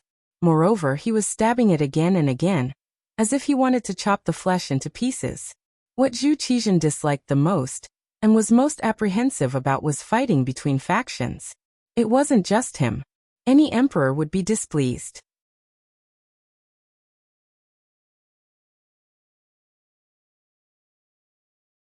Chapter 1673. Once there was a factional conflict, not only would it cause chaos in the court, it would also create an awkward situation where the emperor could not leave the palace. Since ancient times, whenever there was a sign of such a conflict, it would be severely suppressed. Many times, the result of such suppression was the loss of the emperor's power and the weakening of the country. With so many examples from the past, how could Zhu Qizhen tolerate it? He immediately slammed the table and said, "Great companion, please write a decree to remove Kai Zhong from the position of Imperial Horse Supervisor." For the time being, when he said this, Zhu Qizhen first looked at Mao Mu, then shook his head slightly and said, "Great companion, you will take over." Mao Mu had not been in power for long, and he was busy with the matters of the embroidered uniform guard. Zhu Qizhen thought about it and did not give him more responsibilities, so this task fell to Qian Sengbao. No one would complain about not having enough power. When Zhu Qizhen issued this decree, Qian Sengbao was so happy that he immediately knelt and thanked the emperor. Mao Mu left with satisfaction. When he left, Qian Sengbao took the initiative to send him off. The smile on his face was enough to squeeze all the mosquitoes that dared to provoke him. It could be seen how happy he was. Before Mao Mu rose to power, although Qian Sengbao was the chief eunuch, he had Chao Jixiang and Kai Zhong, the two supervisors of power under him. Most of the time they wouldn't even give him face. Compared to Wang Zhen, who was the emperor's first companion in the past, he was far inferior. In the end, Qian Sengbao was forced to work around the emperor and look after his own affairs. Now after Mao Mu came to power, he received money and power. If he continued to work hard, there would be a day when he would become the second Wang Zhen. How could Qian Sengbao not be happy? When he saw Mao Mu, how could he not have a smile on his face? Mao Mu was very modest. Although in his plan this Qian Sengbao had to be taken down, but the meal had to be eaten bite by bite. He immediately smiled and said, "All of this is because Qian Sengbao has the emperor's heart. It should have been like this long ago. Qian Sengbao has been careful and conscientious by the emperor's side all these years. Now you are only a eunuch of the Imperial Horse Supervisor, which is very normal." That's right, Kai Zhong had been in the Imperial Horse Directorate for many years, so he must have quite a few trusted aides. Eunuch Qian still had to display his ruthless methods on this trip. He absolutely could not give the other party a chance to rise from the ashes. If one day His Majesty remembers the other party's good points and uses him again, then he will definitely take revenge for what happened today. The congratulations from before were just pleasantries. The reminder at the end was the most important. Mao Mu wanted to see Qian Sengbao and Kai Zhong fight each other, so that he could reap the benefits like a fisherman. "Don't worry, this duke is very capable." As Qian Sengbao spoke, his eyes had already narrowed into slits. Thinking about it, it made sense. For an old fox like him who was used to seeing eunuchs fighting for benefits, once he made a move, Kai Zhong would definitely not be able to stand it. Presumably, those eunuchs who belonged to him would also face the danger of being uprooted. Mao Mu left happily. Now that he had achieved his goal, and no one was holding him back, he had to speed up the brocade guard's work. Once he captured all the capable officials in the capital, he would make a move on the local officials in the provinces. When he wanted Yang Xie's army to pave the way, no one would dare to stand in his way. Qian Sengbao did not disappoint. Soon after, he took the imperial edict written by Zhu Qizhen and went to the Imperial Horse Directorate. From then on, Kai Zhong became one of the chief eunuchs with no power. The ferocity of the situation was completely out of Kai Zhong's expectations. He was still waiting for Mao Mu to come and beg for mercy. Who would have thought that Mao Mu would ignore him and directly report the matter to His Majesty? His Majesty even listened to Mao Mu's words and directly punished Kai Zhong. Although he did not do anything to Kai Zhong, when he was stripped of his power, it was like taking away half his life. What made Kai Zhong even angrier was Qian Sengbao's actions. In just half a day's time, the entire Imperial Horse Directorate had been replaced. Those who were loyal to him had been demoted to other directorates, and had been demoted from eunuchs with real power to minor eunuchs. Based on the history of internal strife among eunuchs, it was needless to say that after being demoted from a high and mighty position, what awaited them would be worse than death. It would definitely be a fate worse than death. Because of this, even if there was a day when His Majesty remembered him again and ordered him to return to the Imperial Horse Directorate, it would take a lot of time for him to raise a group of people again. Kaizhong was still Kaizhong. He would not resign himself to death like this. He had to retaliate. He was already thinking of what to say. He wanted to see His Majesty and complain to His Majesty. Based on his past achievements, he believed that as long as His Majesty remembered their old friendship, he would be able to rise again. The next morning, after Zhu Qizhen had a court meeting, he learned that Qian Sengbao was not at the emperor's side, and had instead gone to the Imperial Horse Directorate. Kaizhong directly went to visit, and had one of his trusted eunuchs by the emperor's side report that he wanted to see the emperor. That day Zhu Qizhen was in a very bad mood. He found that the number of people in the imperial court, which was held once every 3 days, had decreased by a lot. In order to maintain the operations of the imperial court, he had no choice but to quickly promote officials. However, when he thought about how many of the officials were still inexperienced and were still young, it was still unknown whether they could take charge of the various yamens and make the huge machine that was the Southern Ming Empire operate normally. Just as he was in a bad mood, he looked at the list of officials to be promoted sent by the Ministry of Appointments.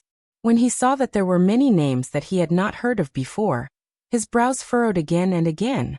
The emperor managed the officials managed the small officials managed the small officials, and the small officials managed the common people. This was the basic structure of a country. The emperor only needed to win over the hearts of the officials, and it was the same as controlling the world. However, when he had not heard of the names of the officials, could the emperor still manage them well? Would they be able to work with him and deal with the affairs of the state? At this moment, Zhu Qizhen's heart could not help but waver. Should he release the officials that the embroidered uniform guard had captured? This was just a thought, and he quickly rejected it. It was not for any other reason, but because these were all problematic officials. Once they were released and regained power, what would happen if these people no longer supported the Southern Ming Empire, and instead supported the Yangxie Empire? Wouldn't that be the same as helping the enemy? Forget it. I hope that these new officials can quickly grow up. As he comforted himself like this, a eunuch came to report that eunuch Kaizhong was outside the hall, and was requesting an audience. Knowing why Kaizhong was here, Zhu Qizhen originally did not want to see him. However, considering that he had been performing well and was considered loyal, he did not want to give him too much heart. Thinking about it, it was better not to disappoint the other party. He still had to comfort him and let him reflect on it. If there was a chance he could use him again. It had to be said that Zhu Qizhen had indeed become the role model of the emperor when it came to the tolerance of eunuchs. Although some emperors also trusted eunuchs, there had never been anyone like Zhu Qizhen who, after suffering a big loss, taking a big tumble, and even dividing the great Ming dynasty into the north and the south, still did not know how to repent. Kaizhong had grasped Zhu Qizhen's mentality, and dared to take the initiative to request an audience. If it were any other eunuch, they would probably hide as far away as they could at this moment. After Kaizhong received permission, he entered the hall. As soon as he entered the hall, he knelt on the ground with a plop. Following that, his face was covered in tears. First, he stated that after dividing the great Ming dynasty between the north and the south, he had traveled from the northern Ming dynasty to the southern Ming dynasty without hesitation. He had traveled thousands of miles just to seek refuge with the emperor. This was because he believed that the emperor was the sacred lord, and definitely could not be compared to the despicable Zhu Qiyu. After coming to Yingtian Prefecture, he also worked conscientiously. When he saw the Southern Ming Empire under Zhu Qizhen's rule, he was overjoyed and so on, and the Southern Ming Empire's strength increased greatly.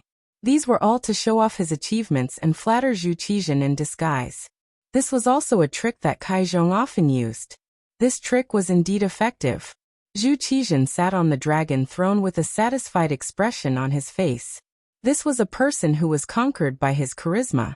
This was enough to prove that he was more suitable to be the emperor than Zhu Qiyu. Seeing that Zhu Qizhen's mood had improved, Kaizhong began to complain tearfully. He said that Qian Sengbao and Mao Mu had joined forces to deal with him, and that they could not bear to see others better than them. The reason why he used the power of the Imperial Horse Supervisor was to check and balance the power of the Imperial Horse Supervisor. It was true that the imperial horse guards had arrested too many officials recently, and many of them did not have any problems. It was only because they joined the observation group and saw how powerful Wuxia was that they came back and complained a little. Besides, the observation group was decided by the emperor. How could there be a mistake? It would have been better if Kai Zhong did not mention this.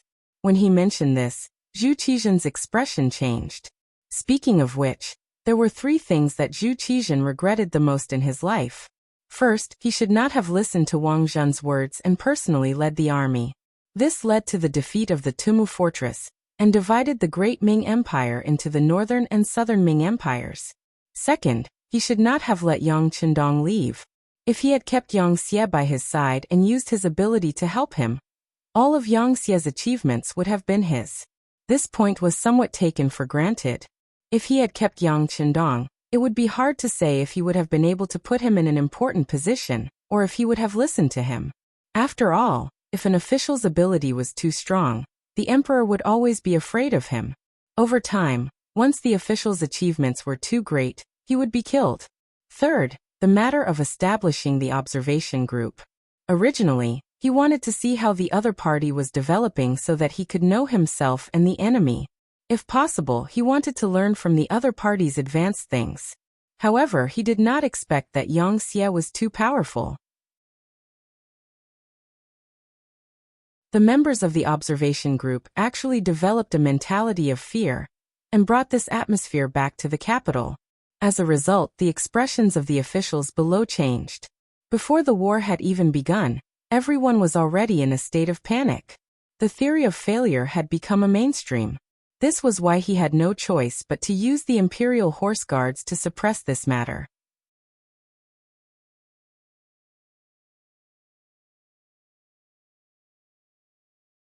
Chapter 1674. Zhu Qizhen wished that no one would mention such a regretful thing, but Kai Zhong took the initiative to mention it. Listening to him, he was the one who sent the observation group.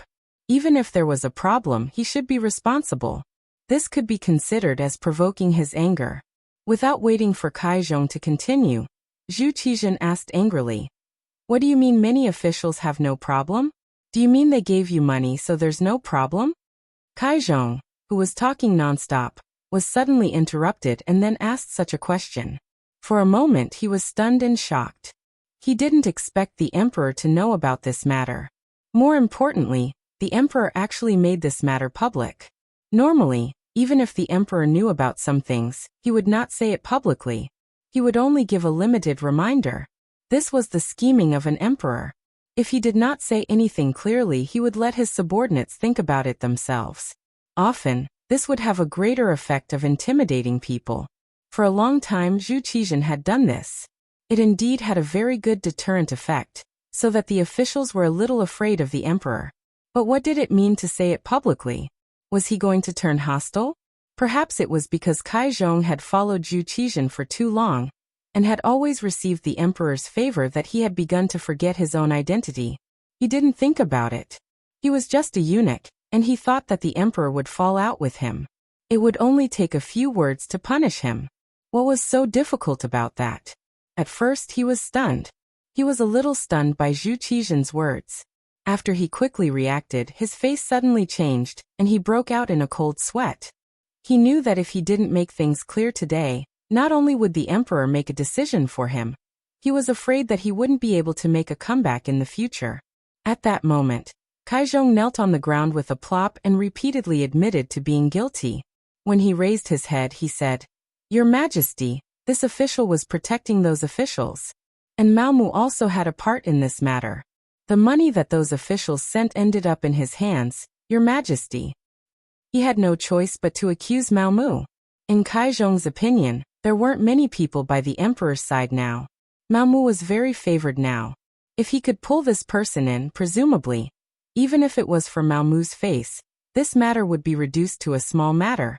As long as he could get through this, he would keep a low profile for a while. When the time was right, he would rise again. He thought that he found a scapegoat and Zhu Qizhen would let him off. Eunuchs also had to do things. He couldn't arrest everyone. However, Kai Zhong didn't know that Mao Mu had already prepared for that. The money that Kai Zhong gave Mao Mu had already been sent to the emperor. To be honest, Mao Mu didn't lack money, or Yang Chendong didn't lack money at all. Not to mention the money that was given to Zhu Qizhen. Once the southern Ming Empire became a part of the Yang faction, this money would eventually return to their pockets. When Kai Zhong was still thinking that Zhu Qizhen would let him go, a roar was heard. You still have the nerve to talk about money. How much did you embezzle? Tell me. Zhu Qizhen was really angry. Kai Zhong first blindly mentioned the observation group and exposed his scar. Then, he didn't repent and wanted to get Mao Mu off the horse. Did he really think that he had a good temper? Did he really think that he didn't dare to teach him a lesson? Yes, Zhu Qizhen liked Kai Zhong very much. Previously, this person was able to come to Yingtian Prefecture from Baiming, which also proved his loyalty to him. However, to become a suitable subject, loyalty wasn't enough. He also needed to be capable. Not only was he incapable, but he was also very greedy. When he encountered a problem, he didn't want to admit his mistakes. He even wanted to get others off the horse to achieve his goal of making him hesitate. Such a person couldn't be easily forgiven. This. Zhu Qizhen's reaction was completely out of Kai Zhong's expectations. He didn't expect that he would directly ask how much money he had received. Based on his experience of serving Zhu Qizhen all these years, since he asked this question, he must have an answer. When he thought of the punishment of the great Ming dynasty for corrupt officials, Kai Zhong was afraid. He kowtowed to the ground and said, "Your Majesty, this subject is guilty. This subject is guilty." But Mao Mu really accepted this subject's money. At this time, Kai Zhong still wanted to get Mao Mu off the horse to share his mistake. If he really admitted his mistake, perhaps Zhu Qizhen would really spare him for the sake of his loyalty. At most, he wouldn't put him in an important position in the future. Speaking of which, Zhu Qizhen's use of eunuchs was definitely the highest in history. However, at this time, Kai Zhong still wanted to find a scapegoat. How was this admitting his mistake? It was clearly sophistry. Zhu Qizhen was completely disappointed now. He shook his head, and his voice suddenly became much calmer. "Minister Mao Mu has already presented the money you gave him to me. You still dare to accuse a loyal subject. You really disappoint me." Kai Zhong once again let out a unique duck-like shriek. Then, he fell to his knees on the ground as if there were no bones in his body to support him. He didn't expect Mao Mu to do this. Didn't that mean he had already sold him? He even used this as an excuse to escape punishment. He really didn't know how the word death was written. A eunuch was a eunuch. No matter how strong he was, a word from the emperor would just turn him into ashes. Kai Zhong was taken away by the burly general outside the hall. When he left, he didn't beg for mercy because he knew how miserable his fate would be. At this moment, saying anything would be futile. When Mao Mu heard of this matter, it was already 2 hours later. His expression didn't change, but he was a little excited. Chao Jixiang and Kai Zhong were finished like this. Should it be Qiansheng's turn to protect them next? Thinking of this, Mao Mu felt that he should do something. Compared to Mao Mu's calmness, Qiansheng Bao was laughing to his heart's content. After all these years, he finally felt like he was in control of the entire group of eunuchs. There were no competitors, and Mao Mu listened to him. In the future, wouldn't he be able to do whatever he wanted? Once he completely integrated this power, he would hear in front of the emperor that was beneficial to him. In this way, no one would shake his foundation. He would become the second Wang Zhen. No. When Wang Zhen was here, there were other eunuchs who shared power. If he did it well, he could be more impressive than Wang Zhen. Qiansheng Bao, who was in a good mood, quickly received good news. Many officials came to find him, especially some officials from other provinces. After the embroidered uniform guards target moved from the capital to other provinces, officials near the capital began to be arrested. These people, in order to protect themselves, found Qiansheng Bao through the guidance of other officials. After all, Mao Mu didn't accept money. When he met the officials, he always had a cold face, giving people a feeling that he was unapproachable. Kai Zhong was completely taken down, so they had no other choice but to find Qiansheng Bao. More and more officials came to see him, and the amount of money they gave him also increased. In a short 3 days, he received 3 million taels of silver. This showed how rich the officials were. It also showed that the money in their hands was far more than what they got from their salaries. Qian Sengbao also had a good appetite. He would give a reply according to the amount of money sent to him. If they sent a small amount, he would naturally be perfunctory. If they sent a large amount, he would clearly say that he would protect them. If they sent a large amount, he would take time to meet them directly and comfort them. In a short time, Qian Sengbao became the second parent of many officials. Praises came one after another. Following these officials' words, eunuch Qian was their life-saving straw. He was their biggest backer. This kind of action naturally attracted the resistance of some self-proclaimed righteous officials. They were either honest officials, or they had been officials for too short a time and couldn't gather much money. However, they were jealous, so they all sent memorials to Sung Qian to protect them. When these memorials were sent to Zhu Qizhen, they were all ignored. The emperor didn't care. Did the people who did things have to be reported? Just like eunuch Mao Mu, weren't there just as many people who reported him? Not to mention, Zhu Qizhen was very conceited. He thought that he understood Qian Sengbao and didn't have the guts to steal so much money. If it was 100 or 2,000 taels of silver, he might still dare to do it. However, it was a few million taels of silver. He didn't have the guts. This was Zhu Qizhen's biggest shortcoming. He always liked to be self-righteous. He always thought that he understood everything. He always thought that he was very good at judging people. Wang Zhen was like this before, Qian Sengbao was like this now, and Mao Mu would also be like this in the future. It was no wonder he lost everything in the end. Mao Mu quietly watched Qian Sengbao's performance from the side. He also did his best to complete the orders given to him by the other party. He didn't touch any of the names sent by the other party, even though he didn't see a single copper coin of the money sent by these officials. The only thing he did was to memorize the names of these officials and send people to investigate how much money those officials sent to Qian Sengbao. He also wanted to know in his heart how much money those officials sent to Qian Sengbao. His thoughts and desires were far greater than Qian Sengbao's. Qian Sengbao didn't feel any discomfort with Mao Mu's cooperation. On the contrary, he thought that everything should be done. Just think about it. Even Kai Zhong, such a favored eunuch, was he not also defeated by him? Qian Sengbao arrogantly thought that Kai Zhong's fall was because of him. Besides, wasn't Mao Mu able to become the head of the embroidered uniform guard today with his help?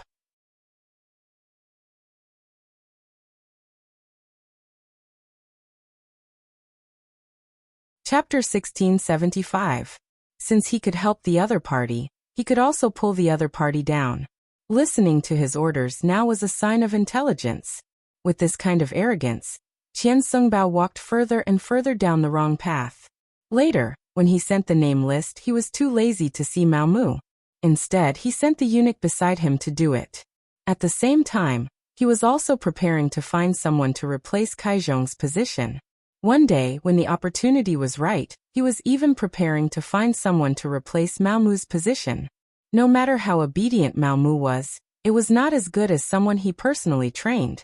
He felt more at ease doing things. Soon, a eunuch named Songda and Zhang Chen entered Qian Sengbao's sight. These two people were good at talking. Every day, they flattered Qian Sengbao like dogs, saying things that made people feel comfortable. In addition to Qian Sengbao's nephew, Qian Liang, the three of them became Qian Sengbao's right-hand men. Under Qian Sengbao's arrangement, the two eunuchs entered the Imperial Horse Directorate and prepared to use their methods to compete for the position of chief eunuch. Qian Liang found his uncle. He wanted to be the commander of the embroidered uniform guard. Qian Liang was a real man, unlike eunuchs. Naturally, there were not many people who could adapt to his position. In comparison, the rank of commander of the embroidered uniform guard was suitable and had great power. The position was impressive enough. Naturally, it was his first choice. This was not the first time Qian Liang had asked for it. In the past, Qian Sengbao had refused, saying that he needed to train. In fact, he wanted to earn money. According to his discussion with Mao Mu, the position of commander was worth 500,000 taels of silver. This did not include the monthly filial piety. But now, with so many officials giving him gifts, he didn't lack this small amount of money. He immediately agreed to his nephew's request. First, when he was serving Zhu Qizhen, he revealed how capable his nephew was. With the imperial favor and trust, Qianliang became the commander of the embroidered uniform guard as he wished, a third-rank official. Qianliang happily took up the position. After he arrived at the embroidered uniform guard, he boasted of being the boss and began to give orders. This immediately attracted the dissatisfaction of Shen Nantang and Wu Ben, who had become the commander of the embroidered uniform guard. This position should have been theirs, but now it was given to an outsider. The grievance they felt was unspeakable. But it didn't mean that they couldn't do anything. For example, it was still possible for them to unite with their brothers and not cooperate with Qianliang's work. No wonder they were brought up by Mao Mu. Both Shen Nantang and Wu Ben were generous people. They usually took care of their brothers in every possible way. If any brother's family was in trouble, they would help if they could and take money if they could. After all, as long as they followed Mao Mu, they would never be short of money. They could also intercept a lot of gray income, and only needed to report it to Mao Mu. Generous and loyal, the brothers under him would naturally submit to him. When Qianliang found that no one was listening to him after working for a whole day, and everyone was patronizing him, he got angry. No matter what, he was still Qian Sengbao's nephew. He was taught by Qian Sengbao, so he still had some ability. At that moment, he thought of the method his uncle taught him. He wanted to rope in a group of people by himself to achieve the goal of fighting for the right to speak. However, the greedy Qianliang was unwilling to spend money. When facing some of the embroidered uniform guard brothers who were on the sidelines and didn't have much ability, even if he went out to eat with them, they still had to pay. Gradually, after everyone knew Qianliang's nature, in just a few days, everyone stopped paying attention to this commander. When you didn't get anything in return, who did you think you were a fool? Qianliang found that the brothers around him were getting fewer and fewer.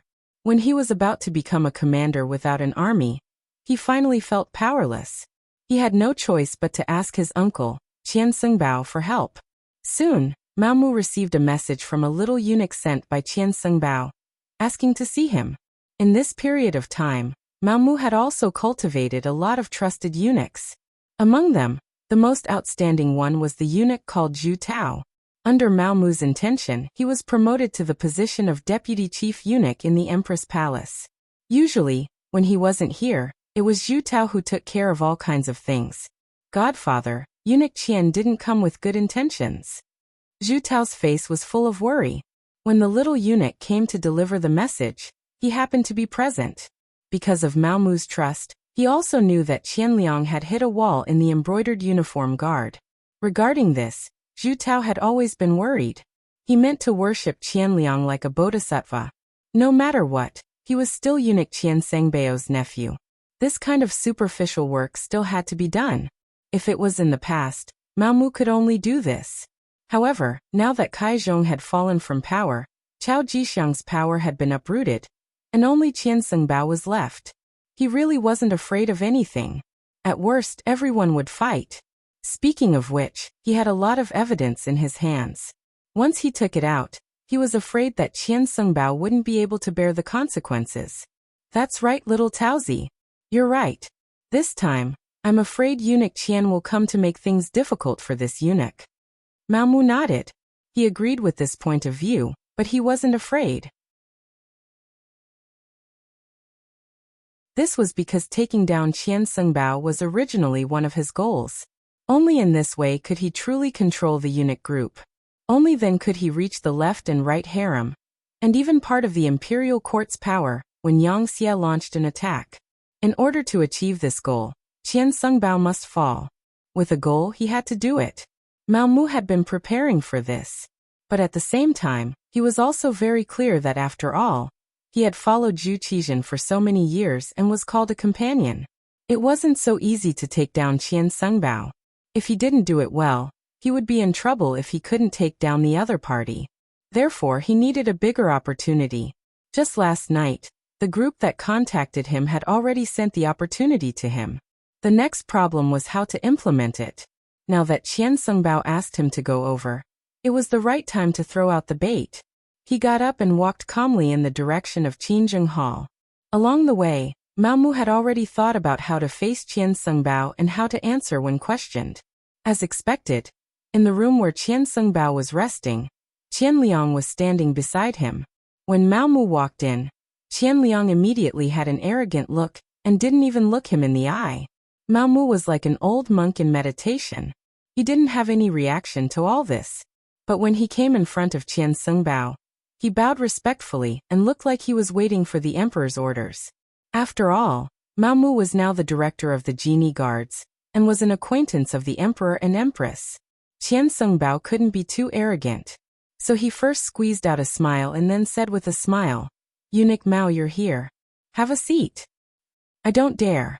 In front of Eunuch Qian, how can I have a place?" Mao Mu replied very low-key. Ah! Qian Sungbao was very impressed with Mao Mu's attitude. Mao Mu was the kind of person who was very obedient. Basically, he would do whatever Qian Sungbao asked him to do. Not only that, but he was also very respectful every time they met. If it wasn't for the matter of his nephew, Qian Liang, he wouldn't be able to find any fault with him.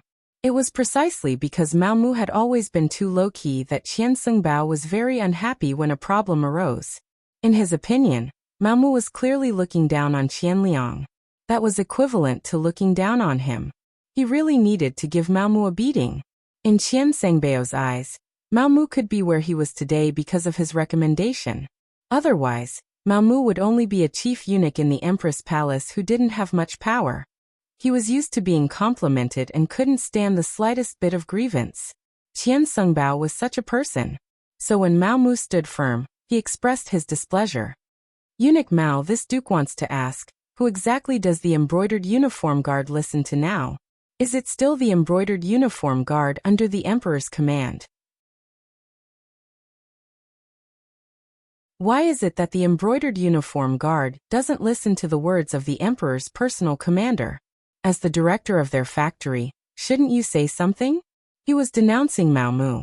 Although he had already expected all of this, Mao Mu still pretended to be in fear and trepidation. His face was full of shock. "How is this possible? Such a thing can't happen, right?" "It won't. Qian Liang, come and talk to Eunuch Mao." Qian Sungbao looked like he didn't want to argue with Mao Mu. At this time, he had already begun to consider whether he should arrange for someone else to manage the genie guards and remove Mao Mu. When it was Qian Liang's turn to speak, he talked endlessly about what happened after he went to the genie guards. He added oil and vinegar. Qian Liang didn't have any other skills, but his eloquence was quite good. After he said this, it really seemed like he had suffered a great grievance. Qian Sungbao, who was listening at the side, was very angry. Even Mao Mu had an indignant look on his face as he roared. These people are too outrageous. They should all be captured and killed." Qian Sungbao and Qian Liang were dumbfounded by Mao Mu's roar. They didn't expect Mao Mu to have such a reaction. Shouldn't he be looking for reasons and making excuses? Why did he suddenly seem to be more angry than them? As for what he said, killing all the genie guards, this was something Qian Sungbao and Qian Liang didn't want to do. If they really killed them, who would do the work? Oh, the genie guards were doing well before. Now that Qian Liang was the commander, their work suddenly stopped. What would the emperor think? Even if he used his toes to think, he would know what was going on. "Kill, we must kill them all. Since they don't respect the commander like this, killing them is not wrong. Eunuch Qian, I ask for an imperial edict to punish all the current genie guards. If it doesn't work, we'll kill more than half of them. This way, we'll see who dares to not listen to the commander's orders." Mao Mu didn't seem to be joking. Since he was going to ask for an imperial edict, he was serious.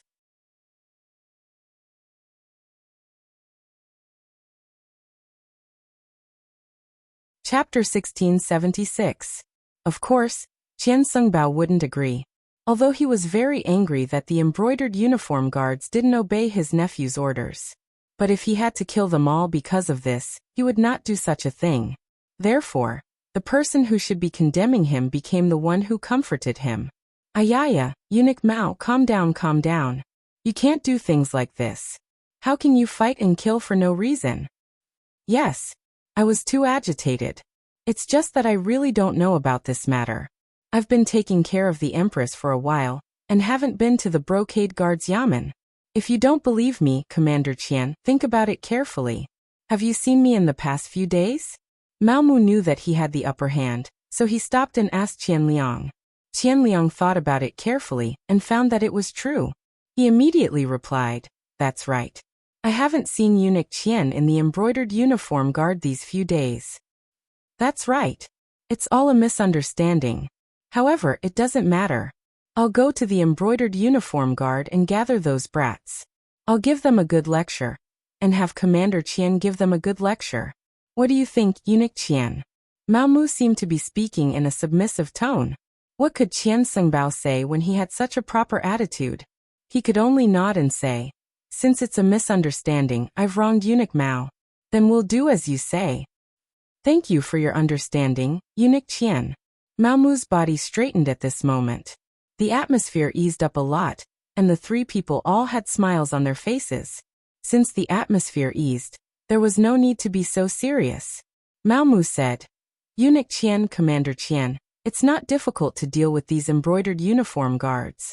You can do it from two aspects. The first is to give them money. With benefits, everyone will be willing to follow you." As he spoke, Mao Mu was still observing Qian Sengbao and Qian Liang's reactions. Just as he thought, both of them had a serious look on their faces after listening to him.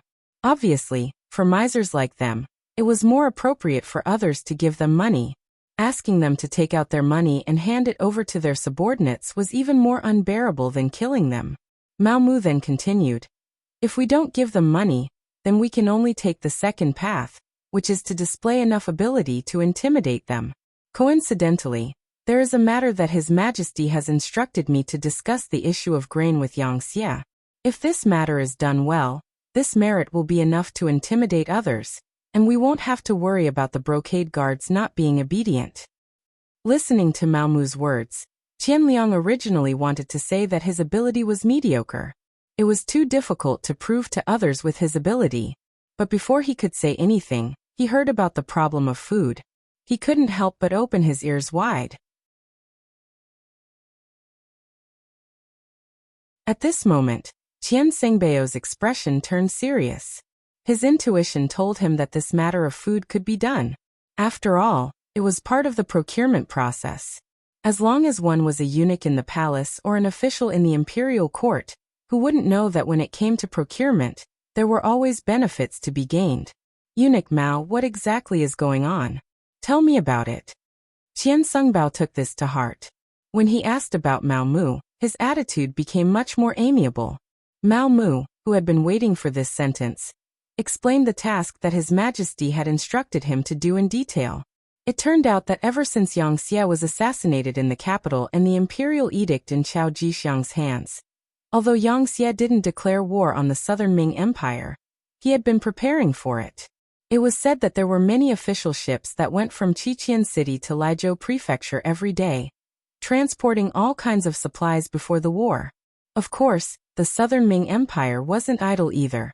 The Ministry of War began to deploy troops, and the Ministry of Revenue began to prepare money and food. Here came the problem. In the past few years, because Wuxia had poured large amounts of food into the southern Ming Empire, and the price was very reasonable, it heavily suppressed the local food industry. As a result, the more land the farmers planted, the more losses they suffered. Gradually, large amounts of land began to become barren, and the southern Ming Empire no longer had the ability to produce their own food. Now that they were about to go to war with Wuxia naturally didn't want to sell food to the southern Ming Empire. Although in the past 2 years, the officials of the southern Ming Empire had seen through the problem and increased the amount of food they bought, and they had accumulated some food. However, if they only sent out and didn't receive any food, they wouldn't be able to last for long. For the southern Ming Empire that was about to go to war, this was an extremely dangerous matter. The emperor saw the problem and handed the matter to the embroidered uniform guards, telling them to discuss with the officials of Wuxia about the matter of purchasing food. After all, the two sides hadn't declared war yet, right? Moreover, in the previous negotiations, it was agreed that the Southern Ming Empire could continue to buy food, but the price would be raised by 30%. A 30% price increase was still acceptable to the Southern Ming Empire. What they were afraid of was that the Yangxia wouldn't sell food. That would be the worst-case scenario. Regarding this matter, we also sent people to discuss with the officials of Yangxia. The other party also revealed a certain amount of information. It's not that they don't want to sell food. After all, the Yangxia boasted that they wanted to bring the Han people to the peak of the world. The Southern Ming Empire is full of Han people, and they can't just watch the people starve to death. However, they still want to raise the price. This is something that the emperor can't accept. Our embroidered uniform guards are responsible for buying food at a 30% price increase to prepare for war. Mao Mu said a lot in one breath. After he finished speaking, he closed his mouth and looked at Qian Sengbao and his nephew's performance. The matter was already very clear. And Qian Sengbao was also thinking in his heart.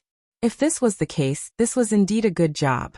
Once he could buy a lot of food, the emperor would definitely be happy. Then he would be able to obtain merit.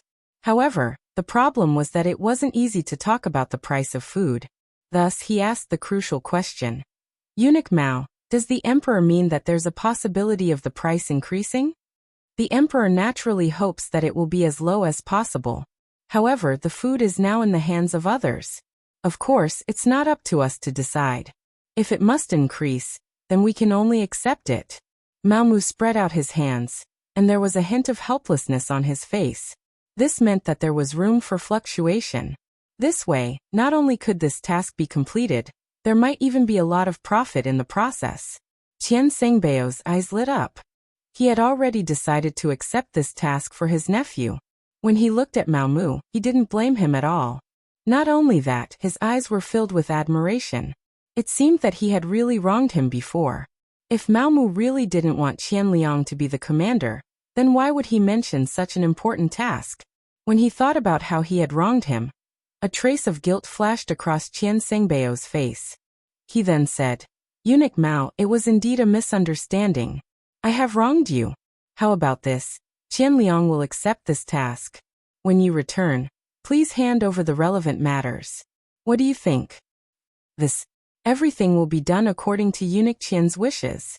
Mao Mu pretended to hesitate for a moment, then agreed.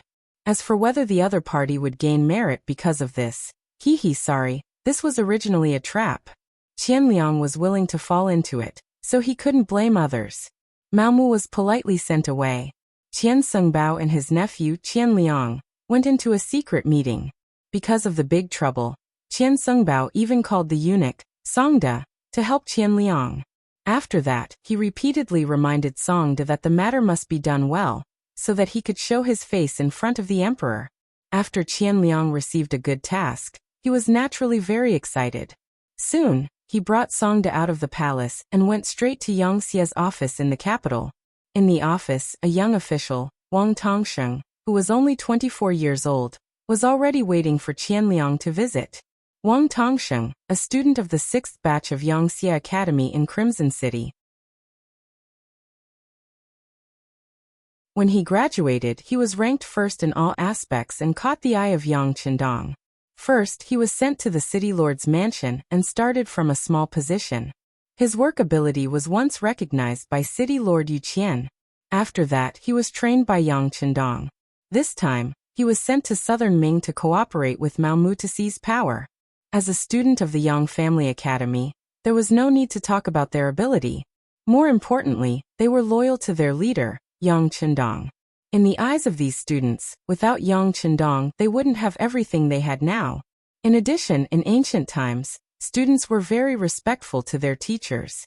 If anyone dared to violate them, they would not be tolerated by this society.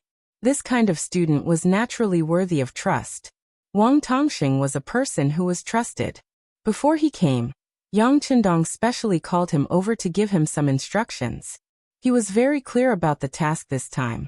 Therefore, when he heard that someone in the office reported that the commander of the Southern Ming Brocade Guards, Qian Liang, had come to visit, a smile flashed across his face. The fish had taken the bait. Not only Qian Liang, but many well-informed people from the southern Ming Empire also knew of Yang Shi's strength. Unknowingly, they had developed the thought of being inferior to him. Therefore, as soon as he entered the office, Qianliang put away his arrogance and became cautious. He even smiled at everyone he met. For someone like Qianliang, if he was born during the anti-Japanese war, he would be a complete traitor. After being led to a room, Qianliang saw Wang Tongxing. However, it was different from what he imagined. Wang Tongxing immediately asked greedily, "Commander Qian, right? Such an important position must be very rich. This is the first time we meet. Do you have any greeting gift?" Qianliang had never experienced such a thing. The moment they met, they immediately asked for money.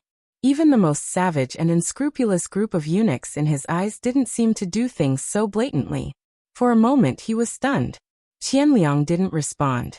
Wang Tongxing was very angry. He waved his hand and said, "Since you didn't prepare a greeting gift, you can go back. This official is tired today. We can talk about the food another day."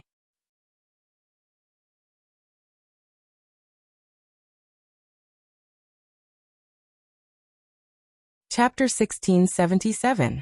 I don't want it. Seeing that Wang Tongxing was angry, Qianliang immediately reacted. He stretched out his hand and said to Songda, "Quick, do you have anything good on you? Take it out quickly." Songda's face was bitter, but he did not dare to offend Qianliang. He could only take out a small pendant from his waist. When he was serving Zhu Qizhen, the emperor was in a good mood and gave it to him. He treated it as a family heirloom. When the small pendant was taken out, it was snatched away by Qianliang. He then presented it to Wang Tongxing with a flattering expression. "Sir, do you like it? This is a pendant given to eunuchs by the emperor. It's all good stuff." Not bad, not bad. Wang Tongxing took the pendant and looked at it. It was indeed a good piece of jade. Wang Tongxing nodded with satisfaction. He then smiled and introduced himself to Qianliang. He said that he was the person in charge of negotiating the grain price with the southern Ming Empire. Since the person in charge was in front of him, Qianliang felt relieved. Both sides sat together and began to discuss. Things weren't as complicated as Qianliang thought. The Yang faction didn't have any intention of not selling grain to the southern Ming Empire. According to Wang Tongxing's introduction, the Yang faction was now vigorously reclaiming wastelands and developing agriculture. Now they had so much grain that they couldn't finish it. Although they had built many granaries, they still couldn't store the grain. If this continued for a long time, there was a possibility that the grain would rot. This was also why the two sides were discussing the issue of grain sales when they were about to go to war. Hearing this, Qianliang's eyes lit up. He felt that he had met a wooden club. This kind of confidential matter should not be easily announced. Now that the other party had told him everything, wasn't that the same as revealing the bottom line in advance? Wang Tongxing did not seem to have this awareness. He continued, "Of course, we can sell the grain to you. The key is the problem of price. To be honest, as a Yangtze official, it is hard. You don't know.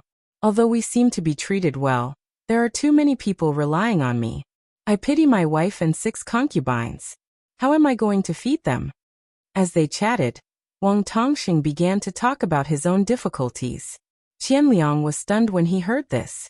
He didn't understand. "How many concubines you have and how many people you need to feed is none of my business. Is there any meaning in telling me these things?" On the other hand, Songda, who came along with Qianliang, was a smart person. He saw something and immediately pulled Qianliang, who was still in a daze, and then whispered something. Wang Tongxing saw these small actions, but he didn't stop them. Instead, he picked up his teacup and drank his tea as if he didn't see them. After Songda bit Qianliang's ear for a while, he quickly revealed a look of realization. He nodded, and when he looked at Wang Tongxing, he asked in a probing tone, "Lord Wang, I understand what you mean. You can rest assured that once this matter is settled, you will be rewarded handsomely. But how much do you think is suitable for this price?" "Ha ha ha, Lord Qian is a smart man. Since that's the case, the price is easy to negotiate. You can set any price, but it can't be lower than the original price. It can't be more than 30% of the original price. Of course, the higher the price, the more manipulative it will be, and the more benefits we will receive. When he heard that it was only 30% of the original price, Qianliang was naturally overjoyed. He opened his mouth and wanted to agree, but when he heard that the higher the price, the more benefits he would receive, he immediately shut his mouth and his mind began to wander. At the end of the day, there was nothing more practical than money. Money was the only thing that could be relied on, and could save a life at a critical moment. As long as he had a large amount of money, so what if he didn't want to be a commander? He could be a rich man and enjoy life, couldn't he? The temptation of the silver made Qianliang's eyes light up, but he still carefully asked, Lord Wang, if that's the case, what if we double the original price of the unit price? But how much can we gain from this? It wasn't a 30% increase, but a 100% increase. This way, there would be a lot of manipulation in the middle. Of course, the Southern Ming Empire would have to pay a great price for this. But who cares? The Southern Ming Empire belonged to the imperial court, the Zhu clan, and Zhu Qizhan. It didn't belong to the three of them, so why would they care so much? Double the original price, this price is not bad. Wang Tongxing was very satisfied when he heard this. After thinking for a while, he said, then this official will report to Wuxia that the price has been increased by 50%. This way, this official will be able to account for it. This way, there will be 50% of the profits, enough for us to split, hee. Ha ha, very good, very good. Qianliang laughed heartily when he heard that there would be at least 25% of the profits.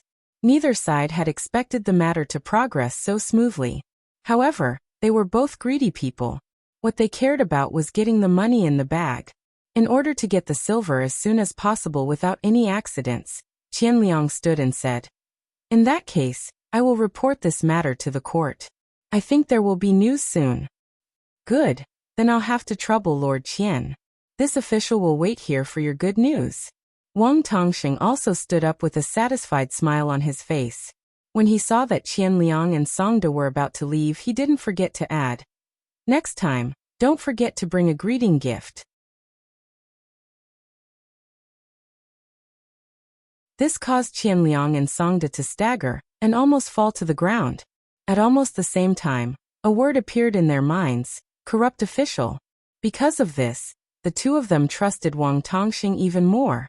Because only such a corrupt official would do something that harmed the Wuxia, such as selling Wuxia's grain to the Southern Ming Empire at a low price.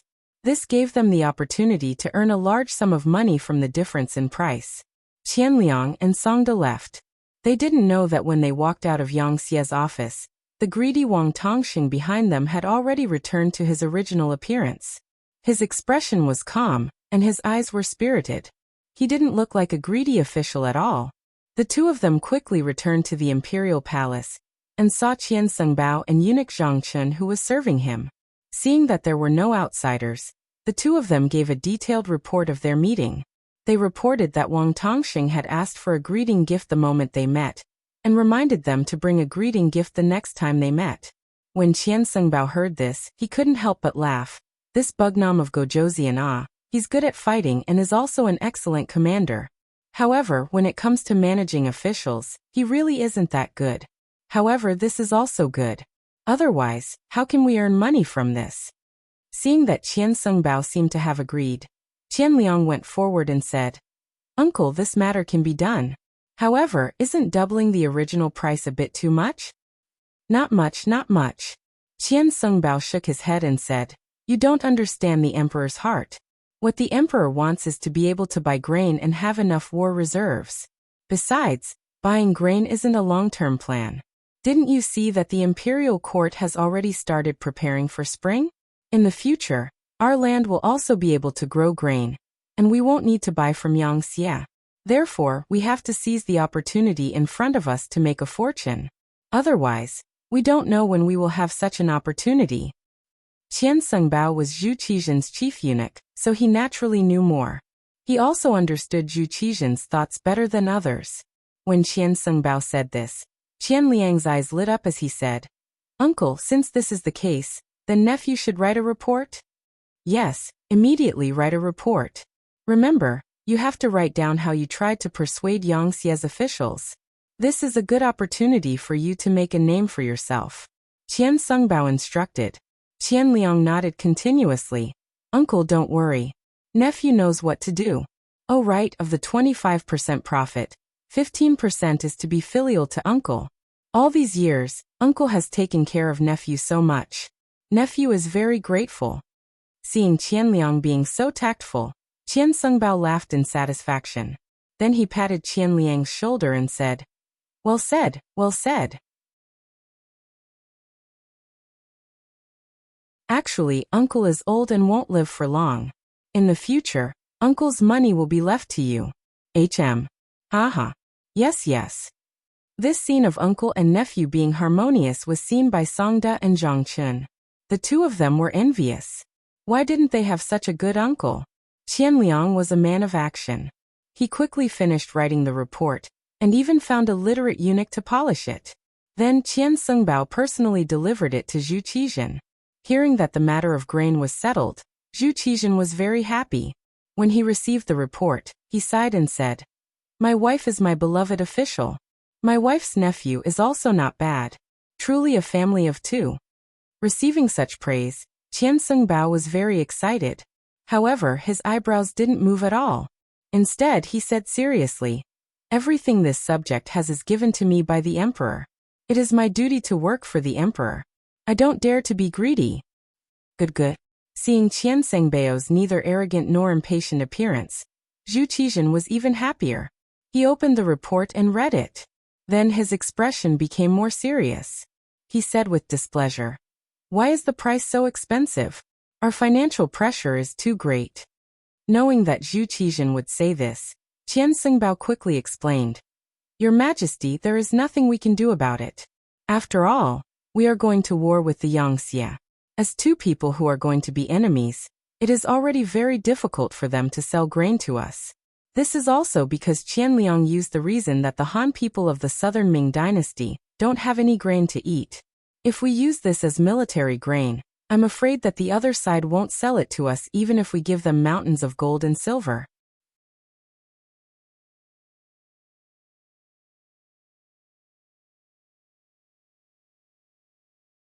Chapter 1678.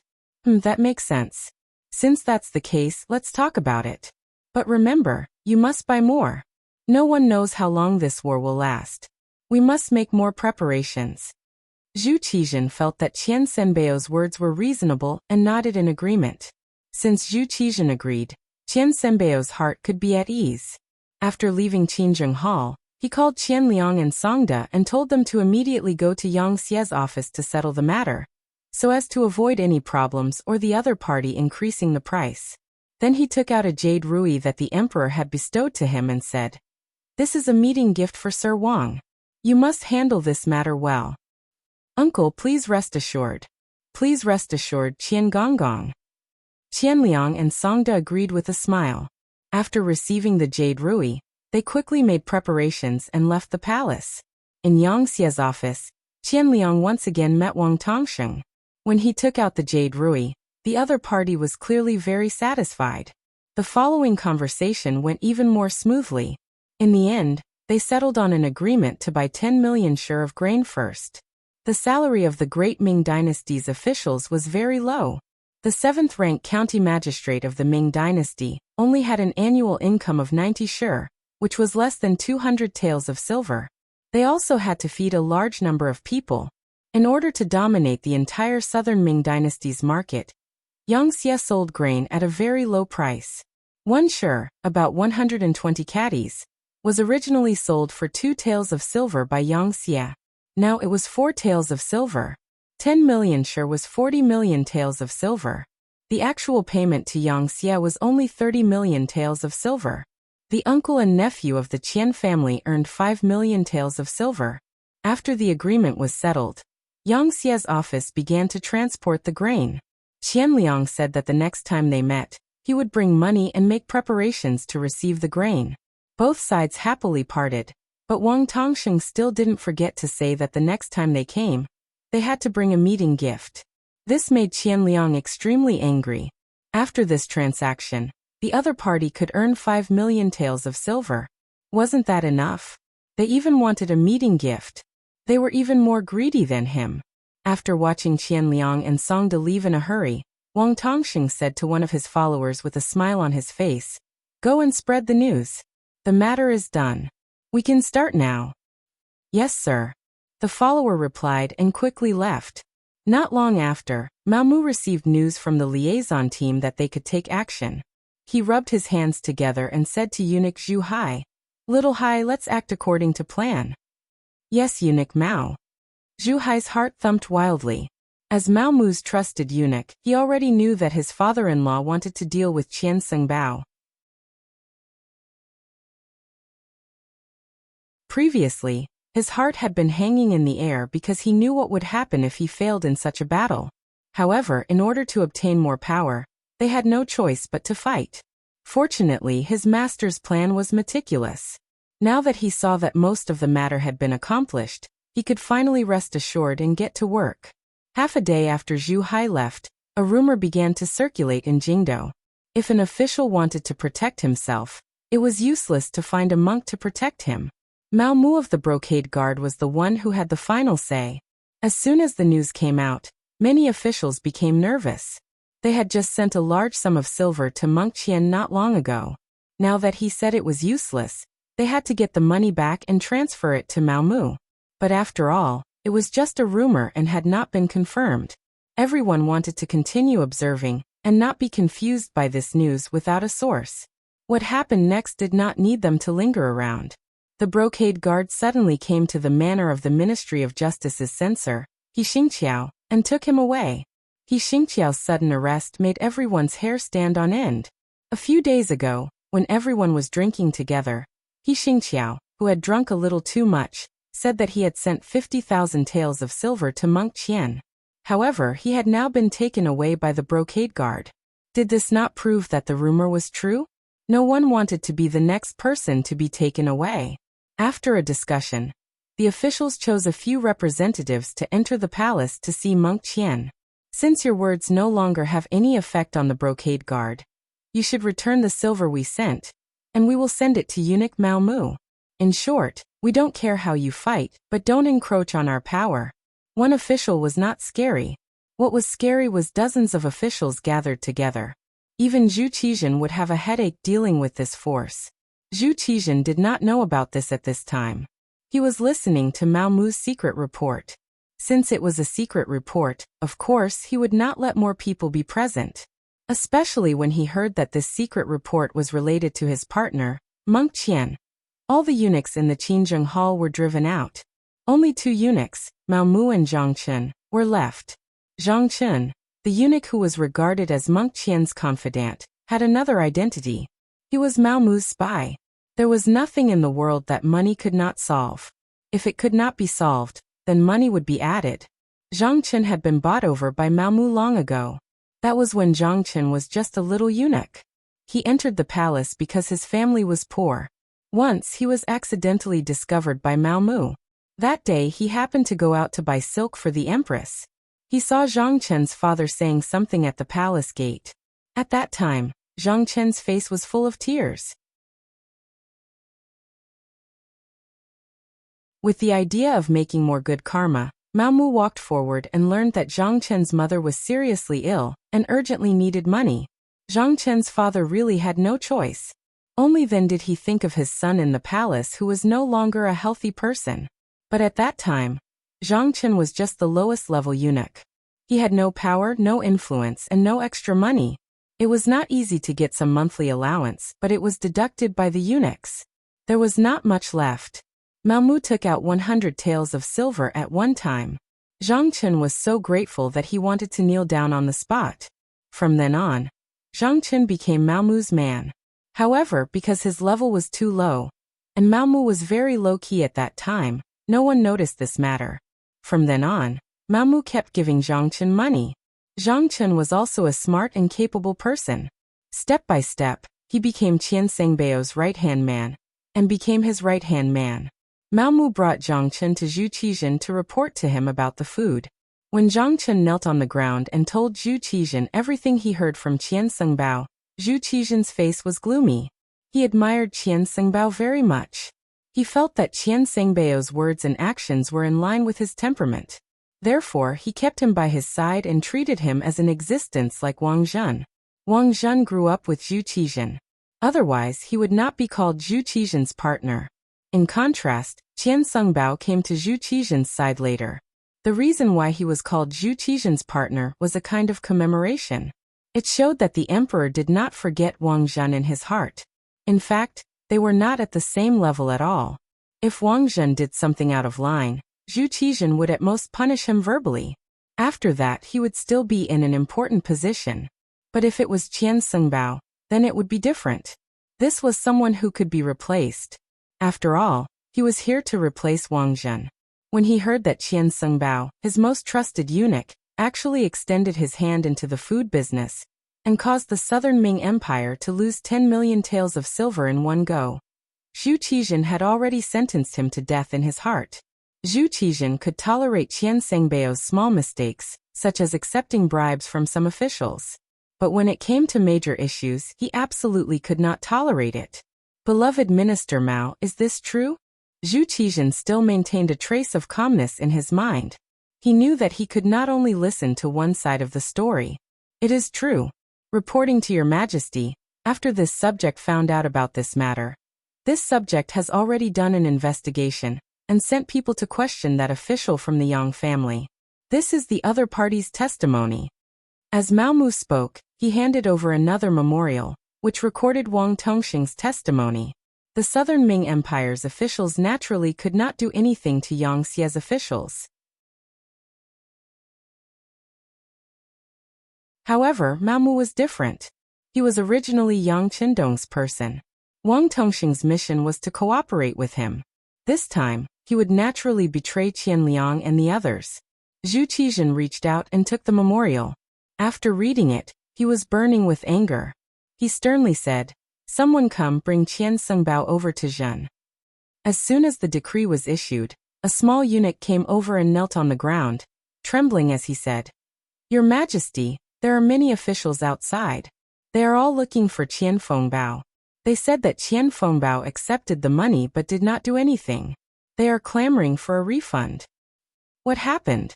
Zhu Qizhen was stunned when he heard this. His gaze naturally fell on Mao Mu, who was standing there with a calm expression.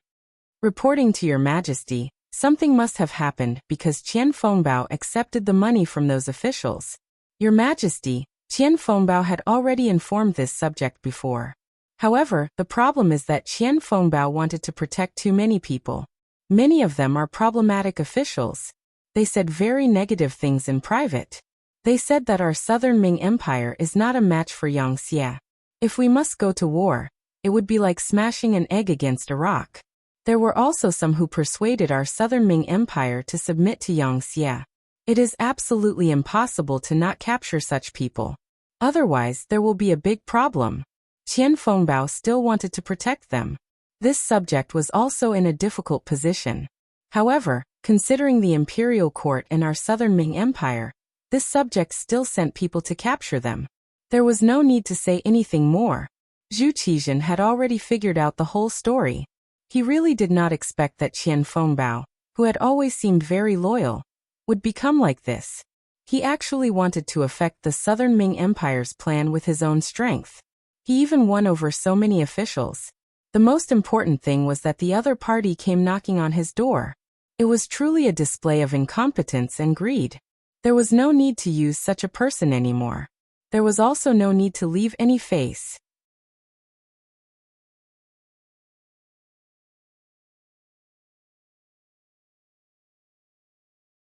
Chapter 1679. Originally, he wanted to reprimand him to see if he had a chance to change. But after the official made such a fuss, Zhu Qizhen gave up all his fantasies. Beloved official Mao, arrest him. This subject obeys. Mao Mu showed a trace of hesitation. Of course, he wouldn't plead for Qian Sengbao, but he still had to act. After all, everyone knew that he was where he was today because of Qian Sengbao's help. This trace of hesitation was seen by Zhu Qizhen. He sighed in his heart at Mao Mu's benevolence and said, "All right, we know what you want to say. But Qian Sengbao's crime cannot be forgiven. You don't need to say any more. Go." Yes. Mao Mu knew that he had done what he needed to do. The next step was to uproot Qian's faction. Without Qian Xingbao, the entire group of eunuchs would be in his hands. This way he could finally play a role in helping Yang Qindong. Think about it, with the help of these eunuchs, how could any of Nanming's actions escape Mao Mu's eyes? It meant that everything Nanming did would be known by Yang Qindong and Yang Xie. How could this battle continue? Qian Xingbao was arrested. Qianliang, Songda, and the others were also arrested. When a large group of embroidered uniform guards appeared in front of them, Qianliang shouted loudly, "Are your dog eyes blind? Don't you know that I'm the commander?" Qianliang, who still wanted to show off, was met with a series of punches and kicks. He completely became obedient. As for Qian Xingbao, he shouted loudly that he wanted to see the emperor, but no one paid attention to him. He was tied up and brought to the embroidered uniform guards' prison. In the prison, Qian Xingbao finally saw Mao Mu. Different from before, one was a prisoner, and the other was an official. When he saw Mao Mu appear, Qian Xingbao changed his decadent appearance and threw himself on the iron bars in front of the cage. "Eunuch Mao, quickly go see the emperor. Tell him that this official has something to say. This subject is innocent." At this time, Qian Xingbao still had a commanding tone, which really made Mao Mu unhappy. At this time he didn't need to lower his head like before. He changed his attitude and raised his head. "What? Eunuch Qian still think that the emperor wants to see you at this time? Think about all the wrong things you've done. His Majesty has been accommodating you again and again, but how did you repay him? You embezzled 5 million taels of grain. You really have a big heart." After a round of sarcasm, Qian Xingbao, he roared, I know, it was all you, it was you to me. You were the one who instigated me to take on this matter." "Goody. How?" Looking at Qian Xingbao, who finally understood everything, Mao Mu only shook his head. A defeated general was no longer worth him wasting any effort on this person. She reached into her bosom and took out a piece of white silk and threw it into the prison.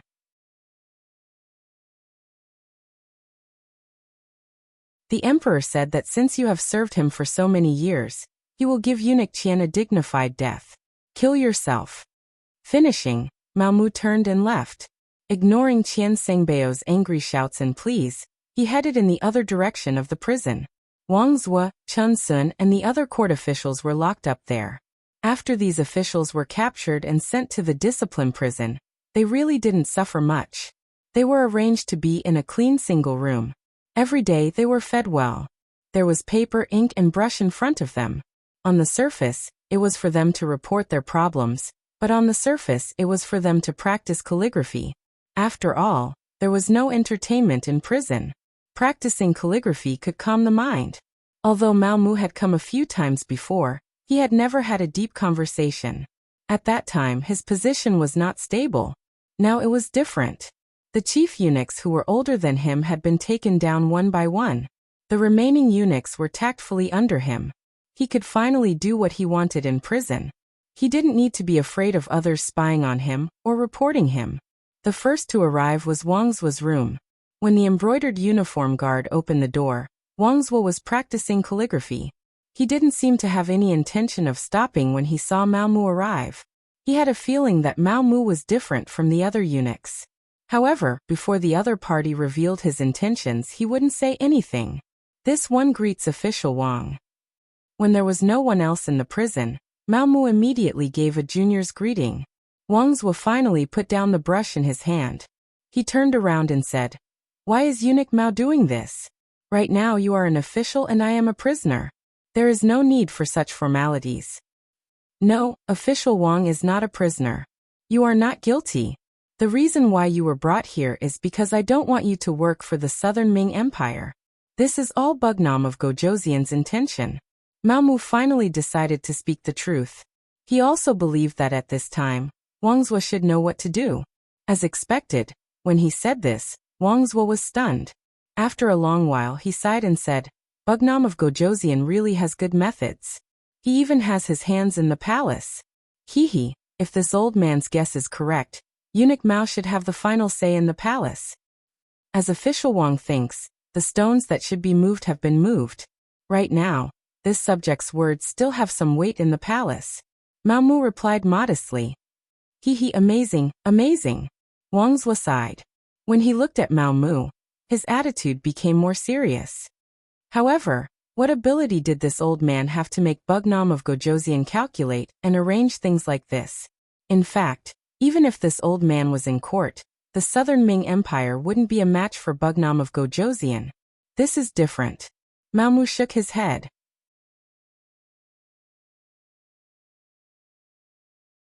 Bugnam of Gojoseon wants to lead the Han people to the peak of the world. If the Yangxia and the Southern Ming Empire really fight, it will only benefit the other foreign races. This is why this kind of plan is made. I hope official Wang can understand. I understand. Wang Zhua said emotionally. Bugnam of Gojoseon's goal is to do so much for the Han people. It really makes me blush with shame. Speaking of which, this old man is about to enter the ground. If there is something I can do for our people before I pass away, it is also my wish. This meant that he was going to help. Mao Mu was waiting for this result. He immediately said happily, if Bugnam of Gojoseon knows of official Wang's choice, he will definitely be very gratified and grateful. Haha, this old man doesn't dare to accept this. Bugnam of Gojoseon should be the one receiving the gratitude of all the Han people. Alright, since it's like this, I hope eunuch Mao can wait a moment. I will write a few letters and trouble you to send them over. They are all this old man's students. They won't dare to disobey this old man's words. Please start writing, official Wang. This little one will be honored to grind ink for official Wang. Mao Mu also didn't expect things to go so smoothly. In fact, for an old official like Wang Zhua, he had seen many wonderful things in his life. He was used to seeing the change of imperial power, the internal strife between officials, and the suffering of the common people. Now that there was finally someone who could change everything, how could they not help? Moreover, these days in prison had already made them understand that since the emperor didn't trust them, there was no need for them to risk their lives for him. It was better to go with the flow. Of course, there was another important reason. Yang Chendong definitely knew what they were doing now. Even if they couldn't enjoy this kindness, they still had children and grandchildren who could be taken care of. In this way, everything they did now would be worth it. Mao Mu grinded ink. Wang Zhua personally wrote more than 10 secret letters. This meant that there were at least 10 officials in the court who would stand on Yang Xia's side in the battle between Yang Xia and the Southern Ming dynasty. There were many Southern Ming officials who were arrested in prison. One could imagine what kind of consequences it would cause. The situation in the Southern Ming dynasty finally stabilized. Mao Mu took over and controlled the entire group of eunuchs. His subordinate, Zhang Chun, became the head eunuch of the Imperial Horse Directorate. His subordinate, Zhu Hai, became the eunuch in charge of the emperor's daily care. With the help of these people and the embroidered uniform guards in his hands, it was guaranteed that if there were any big movements, Yang Chendong would be the first to know. In Qiqian City, Baiming's observer group had also left and returned. Because Hu Xiao was old and couldn't bear the pain of the bumpy journey, he was left in Qiqian City. Queen Hu Yan found a large house outside the palace. When she missed her grandfather, she could go and see him at any time to relieve the pain of homesickness. During this time, Yang Chendong met with the representatives of Baiming's observer group. Among them was the leader of the observer group, the Crown Prince's junior tutor, Grand Scholar and Minister of Justice, Su Yozhen. Speaking of Su Yozhen, his fate was completely changed by Yang Chendong. In history, he made a great contribution in saving Zhu Qizhen. Later, he rebelled and was killed. Now he was still alive and well. Not only that, but he also became the teacher of Zhu Qiyu's only son, Zhu Jianji. More importantly, Su Yozhen was Yang Chendong's subordinate. This allowed him to maintain an excellent state of mind in the upcoming battle between Baiming and Yang Xia. Su Yozhen was secretly brought to a small courtyard by Yang Chendong at night. His identity couldn't be exposed yet. Under the guidance of the Black Knight Dragon Guard, Su Yozhen saw Yang Chendong in the small courtyard, who was singing to the moon. She quickly walked a few steps forward. When he got close, he knelt on the ground with a thud. Minister Su Yozhen greets the king. Haha, please rise. Yang Chendong helped Su Yozhen up with a smile on his face. He looked like a group of ministers who were enjoying each other's company. Very few people knew the contents of the meeting. Even the Black Cavalry didn't know the details. They only knew that when Su Yozhen was about to leave, he had a satisfied smile on his face. Baiming's observer group finally left. What they saw and heard in Qiqian City would slowly ferment over time. Yang Chendong didn't care anymore, because he was preparing to attack the Southern Ming Empire. You're tuning in to the Li Mei's Wuxia Whispers YouTube channel. We're so grateful for your support, and don't forget to subscribe to join us on this incredible journey through captivating stories. Your generosity through donations truly makes a world of difference, as it's the primary source of revenue that allows me to expand and enhance this channel for you. Thank you from the bottom of my heart for being a part of this adventure.